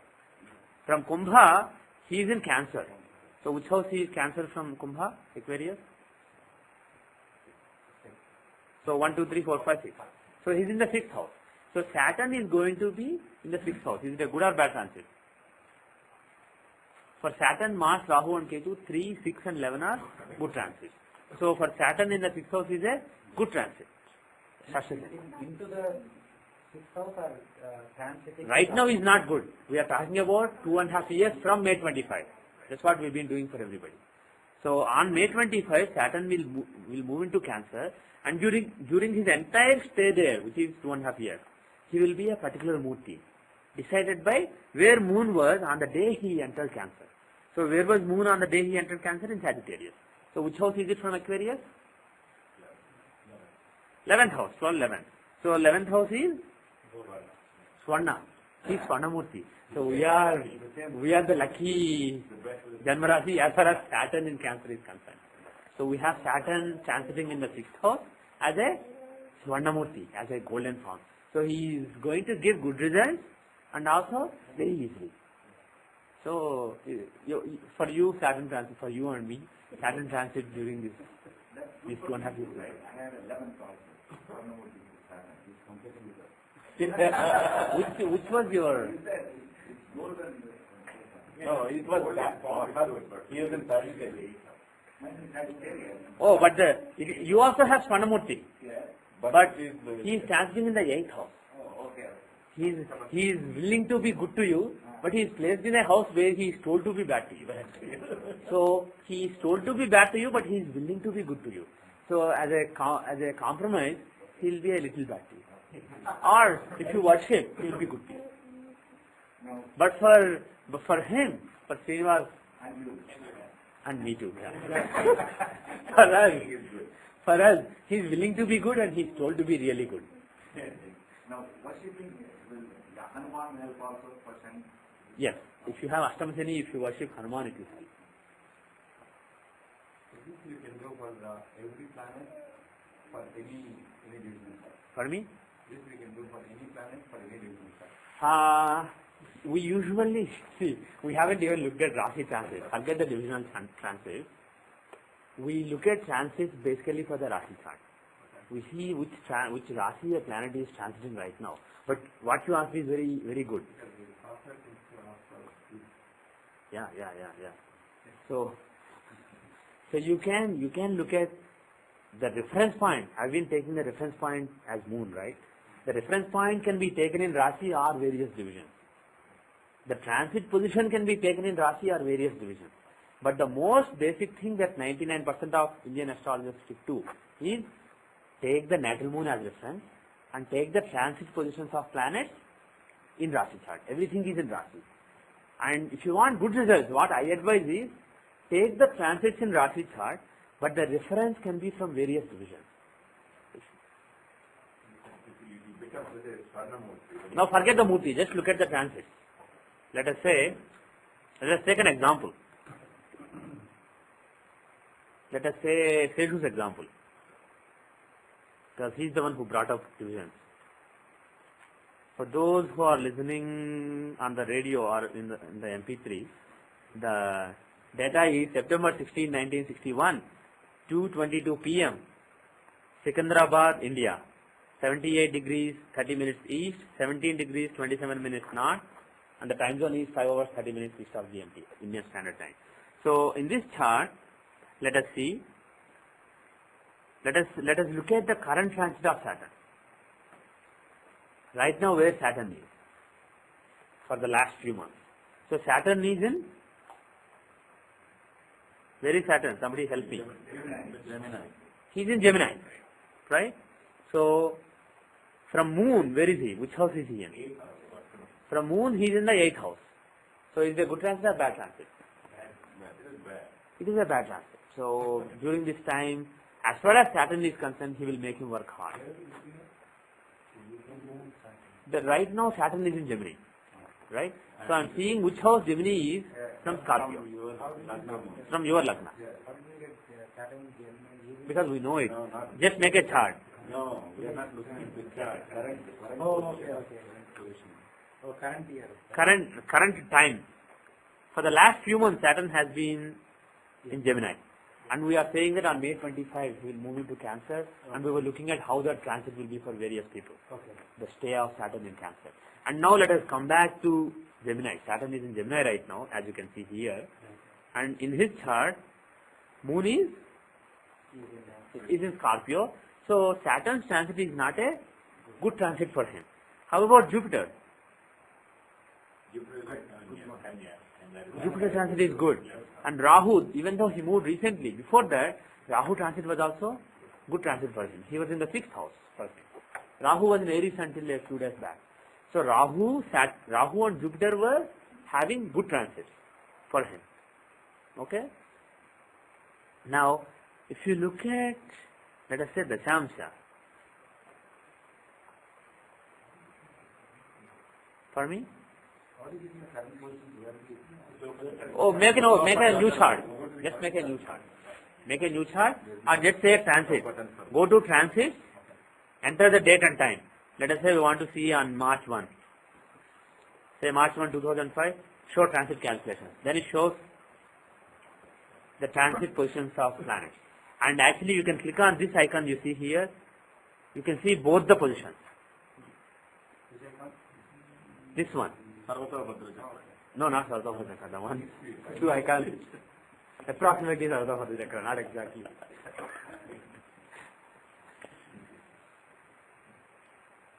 So if you look at this, okay, this will be more useful because you can look at both the charts in one go.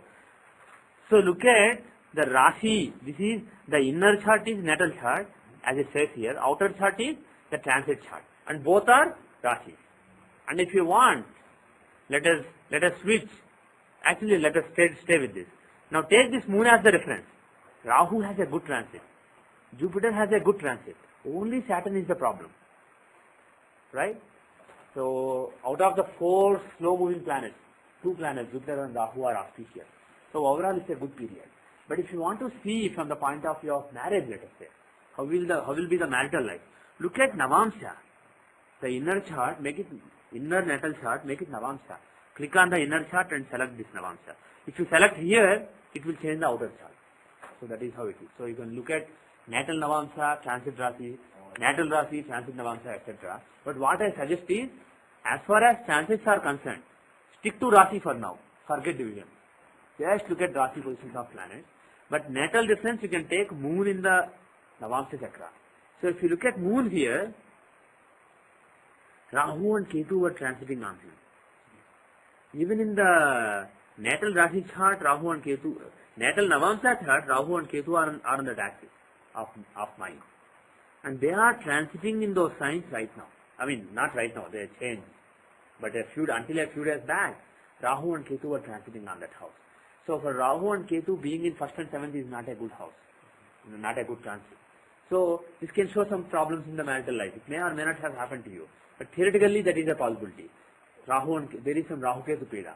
So if such a person comes to you and asks you, I have some marital problems, what should I do? You should tell him, it's because of Rahu Ketu illusion that is acting on your mind. The problems are. So tell him to worship Durga or Ganesha, because Ketu is the one who's on moon, who's engulfing the moon. So tell him to worship Ganesha. So like that you can tell them. On the other hand, if you look at career, look at Dashyamsha. So you went into the local inner chart, right? Yeah. Outer chart, we don't need to Change. If you change outer chart, this also changes to Dashyamsha. The transit positions of planets on the day selected will be in the Dashyamsha. But don't do that. Stick to Rasi in the outer chart. When you take the Vajra, you're not actually taking a harmonic, so should we also take the harmonic? No. Physically Saturn is in Gemini now. So what is the physical impact of it as far as your mental mind, as far as career is concerned? See, your moon shows your mind. Moon in Rashi shows the physical mind. Moon in Dashyamsha, what is Dashyamsha? It's an abstract chart. It's an abstraction of your professional environment. Rashi is the concrete chart, the physical chart. But various divisions are the abstract environments in which you live. So Dashyamsha is your professional environment. Navamsha is your marital environment. So if you look at moon in those charts, it is your mind as applied to those matters, those existences, those areas of existence. So Dashyamsha Chandra, he will be Either it work in mind. The mind as it applies to work in mind. Yeah, mind, the reactions. What is mind after all? It's just actions and reactions. How you perceive the world. Mind is your door to the world, the filter to the world. So this is the the mental filter in the professional environment. So how that is being impacted by various planets. How that is being impacted, if you look at the Rashi transit of a planet, let us say Saturn is in Gemini right now. So physically, there are various influences that are coming on you. Physically, one person may come and beat you. One person may come and say namaste to you. One person may come and give you money. One person may come and give you a memento. There are so many things that may be happening physically. So when we are looking at Rashi transit, we are looking at what physically you are seeing, what various people are doing to you physically. Various planets are various people. And the transit in the Rashi chart shows the physical experience at a given point of time. Rashi transit, the transit positions of various planets at any given point of time is what you are physically experiencing, not just mind or body or soul or anything. It could be anything, but what you are being exposed to physically at any given point of time. Now, one second, let me finish. Whatever you are being exposed to at a given point of time, it is being filtered by your mind. And it's being filtered differently by your overall mind. It's being filtered differently by your marital mind as far as marital environment is concerned. And it may be being filtered differently as far as your mind in the professional world is concerned. For example, a political leader may have gone through elections and he may have won. And as far as his career is concerned, he is so excited. I won. I'm going to be the chief minister of so-and-so state in India for the next 4 years. I'm happy, I'm excited, he may be excited. But physically, he may be exhausted. After doing campaigning for 1 month before the election, he may be totally exhausted. So, whatever he is experiencing around him, the experience that he is forced to have, he may have a negative impression about it when you look at it on physical terms. When you look at it from financial terms or professional terms, he may be very excited. So, if you look at Dashyamsha Chandra, moon in Dashyamsha, the transits may be good. If you look at physical, the Rashi Chandra, the transits may be bad. You see what I am saying? Yeah. Okay, now you ask your part. I think it's understand that the moon is situating in a physical plane. Yeah. So the detail of the concept is plain in the mind where we're talking about the work environment. Yeah. Okay. But however, I would say, if you take the physical plane and Yeah. Also break that down into the Samsa or Navamsa. Yeah. To show the transits in terms of your work plane or Yeah. Navamsa plane. Yeah. This is the Gochara, the transit of the, in the plane of the Dasamsa or in the plane of Navamsa, applied to my plane of what my original Yeah. natal. That will give final reading. I'm not ruling that out. That will be even finer. But what I am saying is that will be very, also the thing is that will change very rapidly. Even Jupiter, he will not stay in the same sign for a long time. He will not stay in the sign for 1 year. He will stay for 1 month. Every month he is changing the Samsa. And if you look at Mercury, he changes a sign once in, let's say, 20 days on average in the Rashi chart. In the Dasamsa chart, every couple of days he is in a new Dasamsa. So it becomes more tricky to analyze. Things are changing very fast. But at the physical level, the influences at the physical level, those are long lasting. So what I am saying is, using those you Longer lasting. will get coarse readings. And if you want fine grained prediction, you can look at the transits in the divisions themselves. And the tradition of taking transits in Navamsa, Dasamsa, etc. is very much there in India. Even though 99% of astrologers don't do it, there are clear traditions that some people in India do. For example, there is one whole system called Bhrigu transits. It is a system attributed to Bhrigu Maharshi, the father of Venus. And in that tradition, you basically look at transits in the Navamsa. See where various planets are placed in the Navamsa at a given point of time. And you correlate it with the natal Rashi chart, natal Navamsa chart, and keep reading. But all those are very complicated subjects. And when you are starting to look at transits, the best thing is stick to Rashi transits. Not because others are meaningless, but because that itself has a meaning, which is the physical experience that you are having, how it translates in your career, to your mind, how it translates to your marriage, as far as your mind is concerned, in the view of your mind, how your mind processes various experiences, how it looks at it from the learning point of view, etc. So if you look at Dasamsa, again compare, just like the Navamsa chart, yeah, Ketu and Rahu are reflecting the mind, and Shani is an average transit, and Jupiter was in the 12th house. 1 year before, not the last year, but the year before that, Jupiter was in the 11th house. That was a good transit. Jupiter was a good planet. But when Jupiter moved away into Labha, Vyaya, 12th house, it's not a good period. So right now, for the last few months or last year or so, it's not a great period for this person's career. That's what you can say, looking at this moon. But if you want to look at within that year, what are the ups and downs? If you want to look at that, you can look at various planets, how they are moving. For example, when did you change job? Or when did you get the offer? February? Okay, when did you get the offer? February? Oh, why am I changing this? Yeah, wait. February 3rd. Oops. February 3rd, 2005. Don't know the time, right? I'll just say 12 o'clock. Morning about 8:30. Okay, so let's say 8:30. So on February 3, 2005 at 8:30 a.m. he got an offer, and the time zone was naturally here, time zone here. Okay, so say show transit calculations at that time. And if you look at the Rashi transit, by the way, I didn't show it to you, so let me show this to you. When you say show transit calculations, here you will get various things. First, you will get the Tara. This is the nakshatra. There are certain nakshatras that are considered good, some nakshatras that are considered bad. You can see which nakshatra is occupied by a planet. We haven't covered it, so I will skip it. And you will get the murti, the loha, tamra.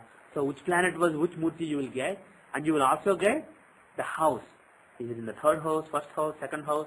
And these houses are found from, you can select it here. You can say natal reference to use. You can say Rashi or Dasamsa also you can select. You can select Rashi and then you can select Moon, Lagna or Arud Lagna. Let's select Moon. And then it will show the house from that natal reference. that the planet is transiting right now, and is it a good transit or bad transit? I selected Rashi here, and it will show the Murtis. And another thing is, there is this thing known as transit calendar.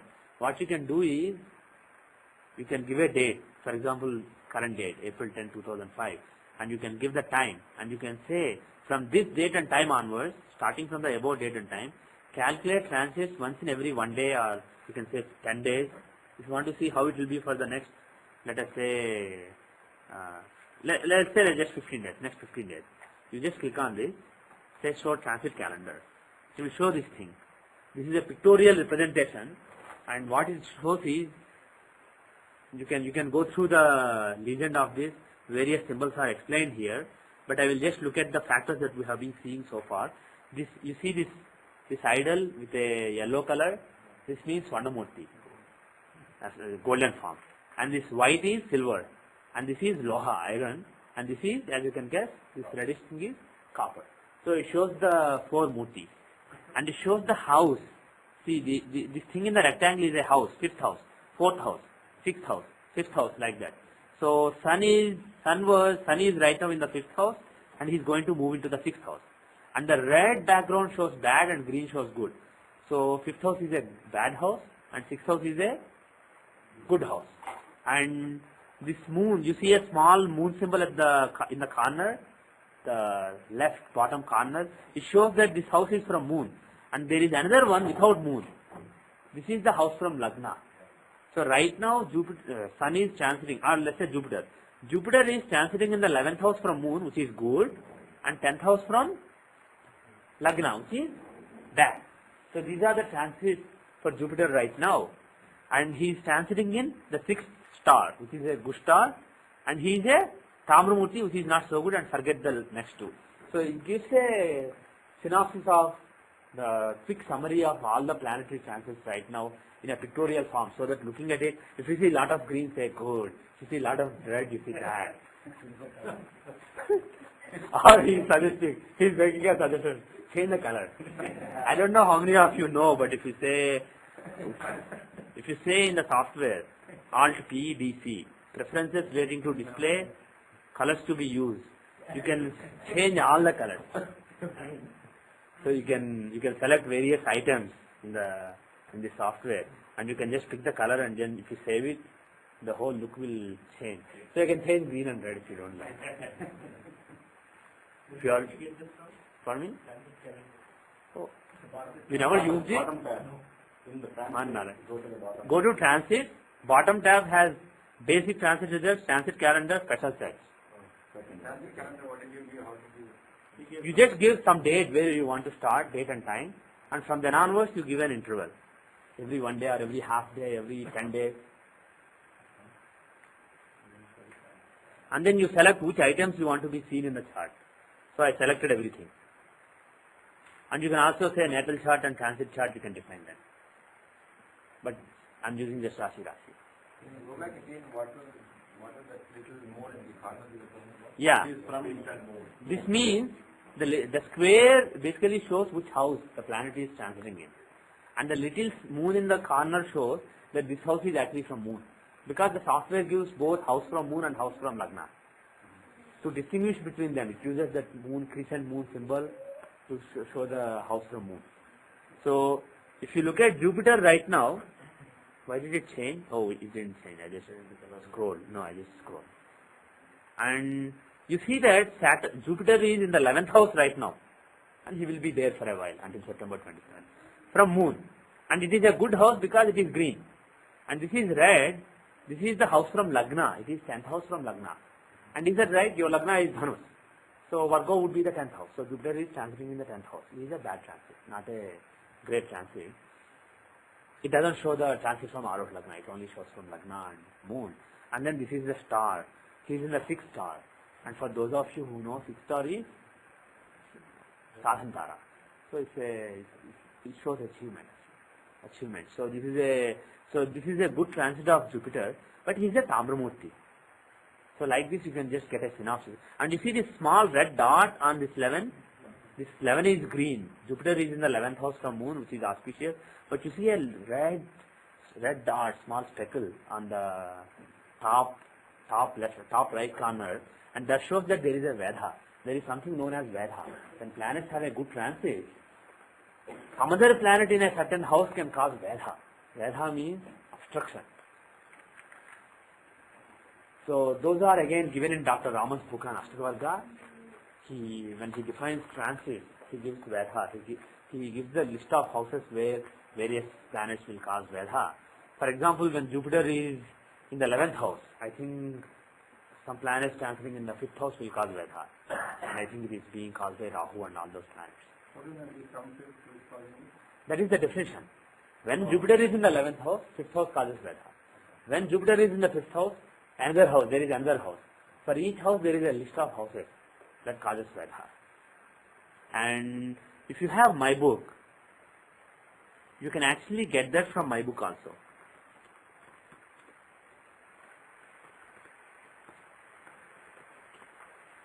So, if you go to my book, if you look at the chapter on transits, there you will see the definition of Vedha. I believe I gave it, or maybe I did not. Is there? Okay. So, Parani certifies that it is there. So, if you go to the chapter on transits, is it not working?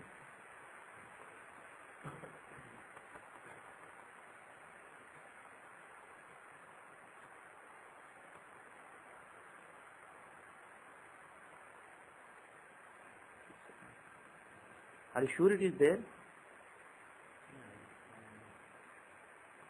I don't think it is there. Yeah, actually it doesn't look like I gave it. So, you can look at Ashtavarga book by Dr. Raman, that definitely has it. The Vedha houses. I'm surprised, because it's a very basic, simple thing, important thing. I thought I would have given it. Yeah, I did not give it, so forget it. So, you can get it from Dr. Raman's book called Ashtavarga. It's a thin book.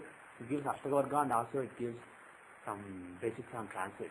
So that book definitely has it, that I'm 100% sure. So, here Jupiter is in the 11th house, but he has Vedha. He has Vedha from other planets. So, it's not so good. But if you look at, for example, some other date, let us say January, and let us say 40 days. Probably there will not be Vedha then, I'm guessing. Because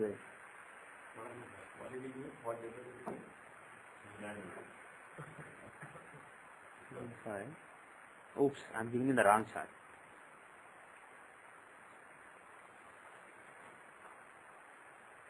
Let's say 50 days from January 5. See, here he has no Vedha. You can see that in January, Jupiter did not have a Vedha. He was in the 11th house without the red dot. See? So, at the beginning of January, he did not have the Vedha. When did he get the Vedha? From January 14.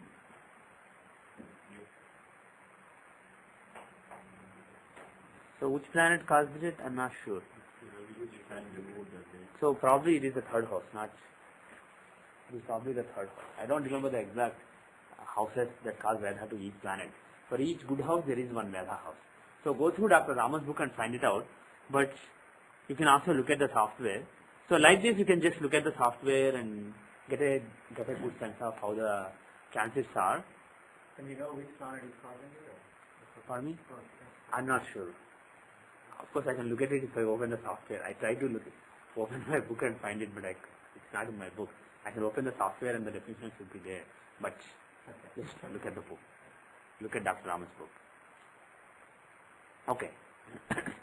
So it must be being caused by Mars now. So when Mars moves away from Capricorn, Jupiter will again be without Vedha. We wanted to check the transits on. What was the date? We lost the date. February. February 3, 2005. We still have it. So let us see the transits at the time. And we wanted to look at detail. Yes. So if you look at the moon, the natal Dashamsha moon, he is He's in Libra, right? And where is Mars? See, which are the important planets for your career? That is one thing first you have to see. What are the important planets? Who can give you good gains in career? Basically good planets in the Dashamsha, right? Who are the good planets in Dashamsha? Look at this Dashamsha. If you are confused by this, I will just go to one chart, if it is easier. Oh, this is transit chart. Okay, you have to live with it. I don't want to go back to natal chart. So look at this white, the inside chart, the white chart. That is the natal chart. Lagna is Leo. So Simha Lagna. Who is the ninth lord? Who is the 10th lord? Venus. So Venus is a very important planet. As far as his career is concerned, Venus is an important planet. Who else?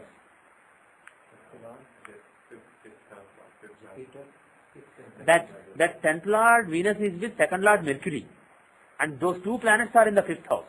Venus and Mercury, both of them, are together in the 5th house of recognition. So those two planets are important planets. Sun is an important planet, being the Lagna Lord. And who else? Well, not really. Yeah, being the 5th lord, but he is also the 8th lord. So maybe Jupiter. That way every planet is important, but who can give a yoga? Look at Yogakaraka. Yogakaraka is Mars. So even if Venus and Mercury are bad, they are the planets who are placed in the house of recognition, and even if they are bad, Mars is Yogakaraka, the 4th and 9th lord. So being the Yogakaraka, he can give you a good break. So I will consider Mars, Venus and Mercury important planets in this chart. So see their chances. When they have a good transit from the moon, not from Rashi moon, but from the Dashamsha moon, when they have a good transit, then there can be a fortunate break in career. There can be a good development in career. And look at Mars. Where is he on that day? From where? You will see from this moon. See, you look from natal Dashamsha moon. So this is the natal Dashamsha chart. It has moon in Libra. If you go to your Rashi chart, your Rashi is actually Vrishchik Rashi. But as far as career is concerned, your Rashi is Tula. So take Tula as Lagna. From that see the transits. And Mars in transit is in Sagittarius on the day. 3rd house. Is it a good house or bad house for Mars? It's a very good house. Pardon me? From the moon, from Tula.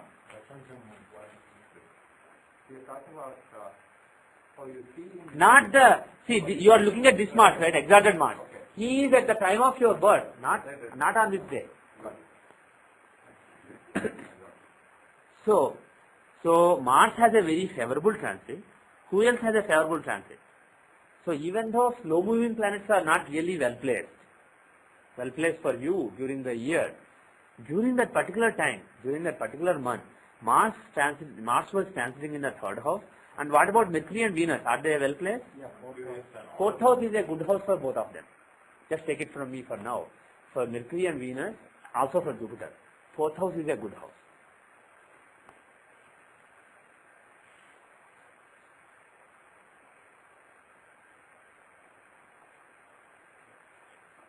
Basically, they will give comfort.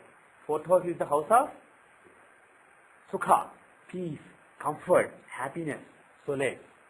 So when these two benefic planets are who have a yoga in your chart, in the house of recognition, they can, whatever good result they give you, how do they give it? Through giving you recognition. Because that is what they stand for in the natal chart. They are in the 5th house. They are the 2nd lord. They are the 11th lord. They are the 3rd lord. They are the 10th lord. And they are in the 5th house. So using those houses, they can give whatever result they give. And they will give good or bad results relating to those houses based on the transit. So in transit, okay. In the natal chart, now I am looking from Lagna. Because when you want to see the nature of various planets in your natal Dashamsha, take the natal Lagna. So take this ascendant, natal ascendant. The natal Dashamsha has Leo Lagna. So from there, Venus and Mercury are in the 5th house. So whatever results they give, they can give through giving some recognition. 5th house is the house of recognition and ability. So they are capable of giving you recognition and ability. new abilities and recognition for your abilities. So when they have a good transit, and when they are supposed to give peace of mind, or they are supposed to give success, they are supposed to give fortune, they are supposed to give happiness, they give it through giving recognition, because that is what they are capable of based on the natal chart. Based on the natal chart, you see what different planets are capable of giving, what good and bad different planets are capable of giving. And looking at the transit, when they are well disposed, they will give those good results. When they are badly disposed, they will give those bad results. Whatever bad results they are capable of giving, they will give when they are badly disposed in the transit chart. Whatever good results they are capable of giving in the natal chart, they will give when they are well disposed in the transit chart. So in the transit, Mercury and Venus were in the fourth house of comfort, sukha, happiness. So they will give you happiness and relax. They will make you relax in your work. As far as your career is concerned, you will be more relaxed than in the past. During this transit, something will happen that will make you relaxed, provided dasas are conducive. And yeah, I know that it is true. So this is not a case of confirmation. This is a case of justifying something that we already know. So Mercury and Venus in the fourth house and Mars in the third house. Three slow-moving planets having excellent transits. So if somebody comes to you with this thought and asks you when is a good time for me, until now we were looking only at the West chart, but now you can look at these transits also and correlate. So that will be more powerful. So just for completion, let us look at That's not a basic question. It's a very fundamental question. yeah. When you see something placed in a certain house, which is plant placed in a certain house, Yeah. they are supposed to work for the purpose of that house. But their main agenda is the agenda to take care of the houses that they own. Yeah. So when they fulfill both the roles, the dual role, Yeah. they actually function in the house that they are in, Yeah. but by fulfilling the area that they own, or one was See, the house they occupy shows what kind of resources they have at their command. the houses they occupy. To Let's say the fifth lord is in eighth house. Eighth house, what does eighth house stand for? Sudden things, anxiety. So he is told to operate in that realm. He is told to give his results, give some results relating to eighth house, like some troubles or some anxiety, some sudden changes, etc. But his agenda is fifth house, following, recognition, etc. That is what he has at the back of his mind. So when he is told to give some changes, he will give some changes. Suddenly somebody will recognize your abilities and give you an offer. So the houses owned by the planet show what is their agenda. The houses that a planet occupies will show what it has access to, the medium through which they can fulfill their agenda. in this case, we have So, one second. So, combination of those two, when you are looking at transit, those things are transfused now. The houses owned and houses occupied, those now become the agenda. Those now become what the planet wants to give. If a planet fifth lord is in eighth house, he wants to give sudden recognition, let us say, sudden rise, for example, sudden raise or sudden promotion or something. He will give a sudden result, but good result because he is fifth lord. So he will give a promotion, new offer, recognition, etc. So he will give it suddenly. So that is what the planet wants to give. Now when he will give, that is from the transit. So he will give when he is well disposed in the transit. And that good transit may be in the fourth house, it may be in the fifth house, it may be in the 11th house, it may be in any house. But whatever house it is in, it will give the results it is supposed to give in the natal chart. But in addition, based on whether it's 4th house or 11th house, there are some extra results given in classics. 11th house they will give success, 4th house they will give happiness, and so on. So correspondingly, you can modify. There will be, because the planet is 5th lord in the 8th house, he will give a sudden promotion. And because he is in the 4th house, he will give lot of happiness because of that promotion. Or because he is in the 11th house, he will give lot of gains, lot of maybe more money or something because of that sudden promotion. So based on the transit, you modify the results given in the natal chart. But that is the basis where you start. It's a combination. It's not like, if you ask me whether dasas are making the transits work or whether transits are making the dasas work, I will say this is like whether the plant comes from the seed or the seed comes from the plant. There is no real answer. It's basically both of them working together. It's not like one is causing the other to work. Both of them work. When there is a confluence between the two influences, then the result will be experienced. But typically you can't see the transit unless the doctor. I would say so. If you ask me which one you give priority to, I will give priority to dasha rather than transit, because transits keep happening so many times. They have a larger periodicity than dashas. So if you are looking for, let's say, Mercury and Venus having good transits, they are good in the second house, they are good in the fourth house, they are good in some other houses. So there are various houses. Maybe half the time they are good, half the time they are bad. So you can't make predictions just based on the transits. Likelihood, asking what likelihood. Yeah. It basically narrows down the field. Dashas will give you when the result is likely to happen, and the annual charts will narrow it further, and transits will confirm it even further, and sometimes even narrow it even further. Okay? In this case, for example, when we saw Venus and Mercury in the fourth house. Yeah. They are supposed to, from a mental perspective, Yeah. they're supposed to give him comfort. Yeah. That's like harmony. Right. So, as far as his mind is concerned, it will get comfort. But why is it getting comfort? Because of Mercury and Venus. But because of what? What are they accomplishing? What are they giving? Because of whom he is getting that comfort. That to see that, you go to the natal chart. What do Mercury and Venus stand for in the Fifth house of the Yeah, they are in the fifth house. They show recognition. They show promotion or just a new job. He is the 10th lord, so he will give a good karma. Like that, you see. He is the second lord, so he will be given new resources, good resources. So like that, you go to the natal chart and see what those planets are capable of giving. What good those planets are capable of giving. But if I look at the Jyothishya of transit now, Yeah. it's also from Lagna in the sixth house. Yeah. So that means they also give me they overcome difficulty. Actually, for both the planets, 6th house is a good transit. Yeah. Yeah. For both Mercury and Venus, yeah. Not for Jupiter, though. Only for Mercury and Venus. Yeah. So we will see various good and bad houses later, but for now, focus on Moon. Forget the Lagna. There is a difference between when you say the houses, so when you say something in this house could be causing us trouble, could be, when we consider that it is, that interpretation is different from when we consider this natal chart of Yeah. the individual chart, Right. and when we come to transit. Right. So when you see a planet in the 4th house, let us say it is Mars, it will give discomfort. Let's say Saturn is in 4th house, it will give discomfort and unhappiness, troubles. And if Venus or Jupiter or Mercury are in the 4th house, they will give Sukha. But now, what is the Sukha relating to?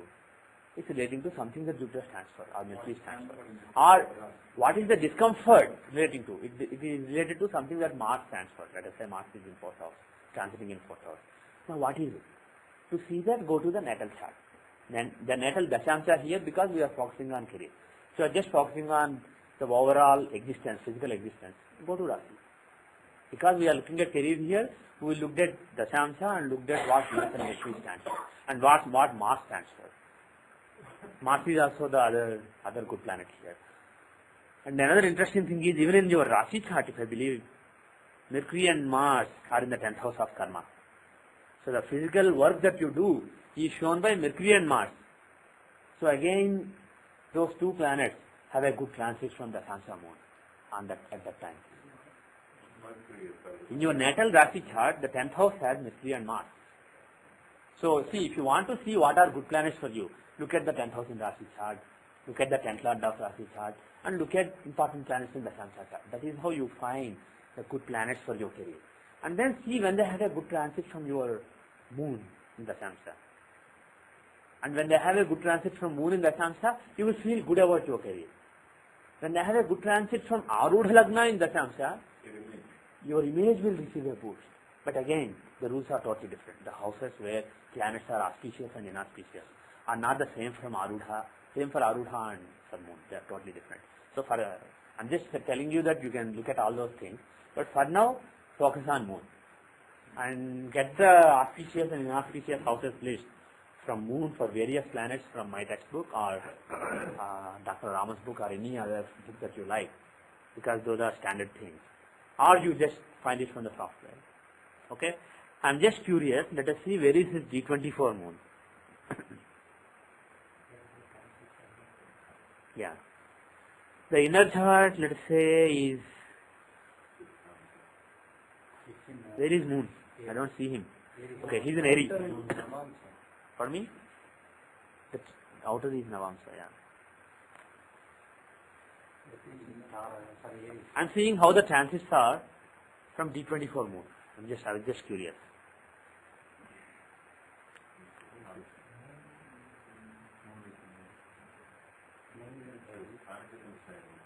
In the natal chart, what is the next fourth and fifth? I'm not looking at a particular month, I'm just looking at the whole year. So I'm just looking at Jupiter's pattern. So how are they? How are Jupiter, Saturn, Rahu and Ketu? Pardon me? Because they are slow moving planets. If I take other planets, it changes every 20 days or 15 days. It's pretty good. This Ketu is in 12th house. What 12 house? No, I think you have to look at transit. Okay, I'm looking at Rasi versus. Okay, let me go to transit. Look at current day. Now go to this. Okay, now inner natal chart is Rasi, outer transit chart is also Rasi, but inner natal chart I want to change to D24. Okay, now we are all set. So his D24 has moon in Aries in the natal chart. So you have to take Aries as Lagna when you judge the transits. Okay. Saturn is in third house. Saturn is transiting in the third house. So even though this particular Saturn is transiting in the 8th house from moon physically, because your moon was in Scorpio, the natal Rasi moon is in Scorpio. So even though it is Ashtama Shanichara, as far as learning is concerned, how is Shani transit? He is in the third house. So Shani will give, as far as learning is concerned, Shani will give good results. But again, it depends on what kind of knowledge Shani stands for here in this chart. So you can look at the houses. The Shani is the, what, 10th and 11th. Look from Lagna. If you look from Lagna, he is the 11th and 12th lord. 11th is for astrology learning. 11th is an important house for astrology learning. Excellent. He is the 4th from 8th. He is the learning of occult knowledge. So 11th, being the 11th lord, Shani can show learning occult knowledge. And 12th house. What does 12th house show in B24? What kind of knowledge? What kind of learning? Yeah. 12th house is the house of sharing, giving, etc. So Saturn is in the house of giving, house of sharing with others. Knowledge you don't give away. It's not an object that you give to somebody and then it's gone. When you share, it increases, like light. When you cover light, you are not really saving light. When you give the light to others, you still have the light. It's not like it's going away. That's the thing about knowledge. If you are talking about money, when you give it, you lose it. So in the case of D24, 12th house does not mean losing. It's not loss. It is sharing. So, Second is magic. Pahani? Why?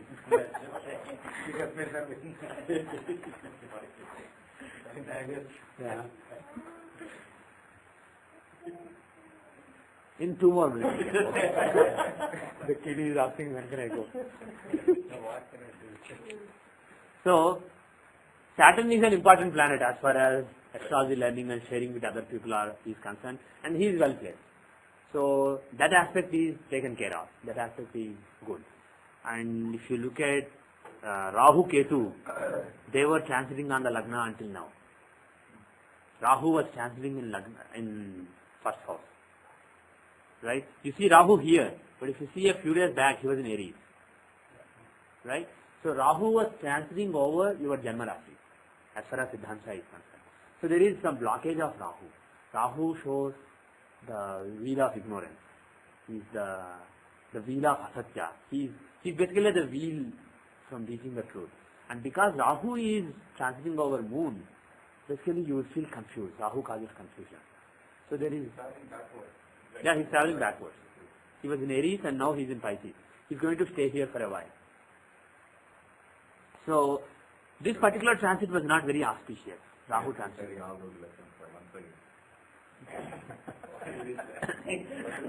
He's saying we have to study all the lessons again.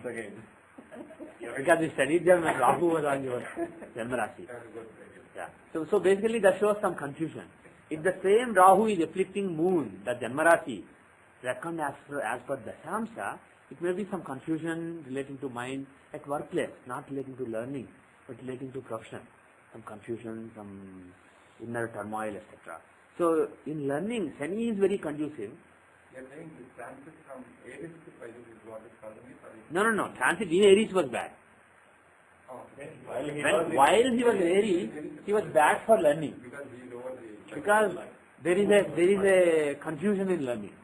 But he moved away, so that confusion has been removed. And later, this Jupiter is going to move to Libra. Yeah. So that Jupiter will be transiting in the 7th house from Moon. That is a good transit. When Jupiter transits in the 7th house, it's a good transit. He is aspecting the Janma Rashi. And also if you see your natal Jupiter is also there. So we are doing all the transit analysis from only Moon to see mind. But you can also look at Jupiter and do the analysis from him. That shows intellect. So Jupiter in D24 shows intellect as applied to learning. The wisdom in the area of learning things, accumulating knowledge. Wisdom in that area. And from Jupiter, if you see various transits, Jupiter himself was transiting in the 12th from it until now. But he will come into 1st house soon. So after this, Rahu's moving away from Aries is definitely good for you, for your learning.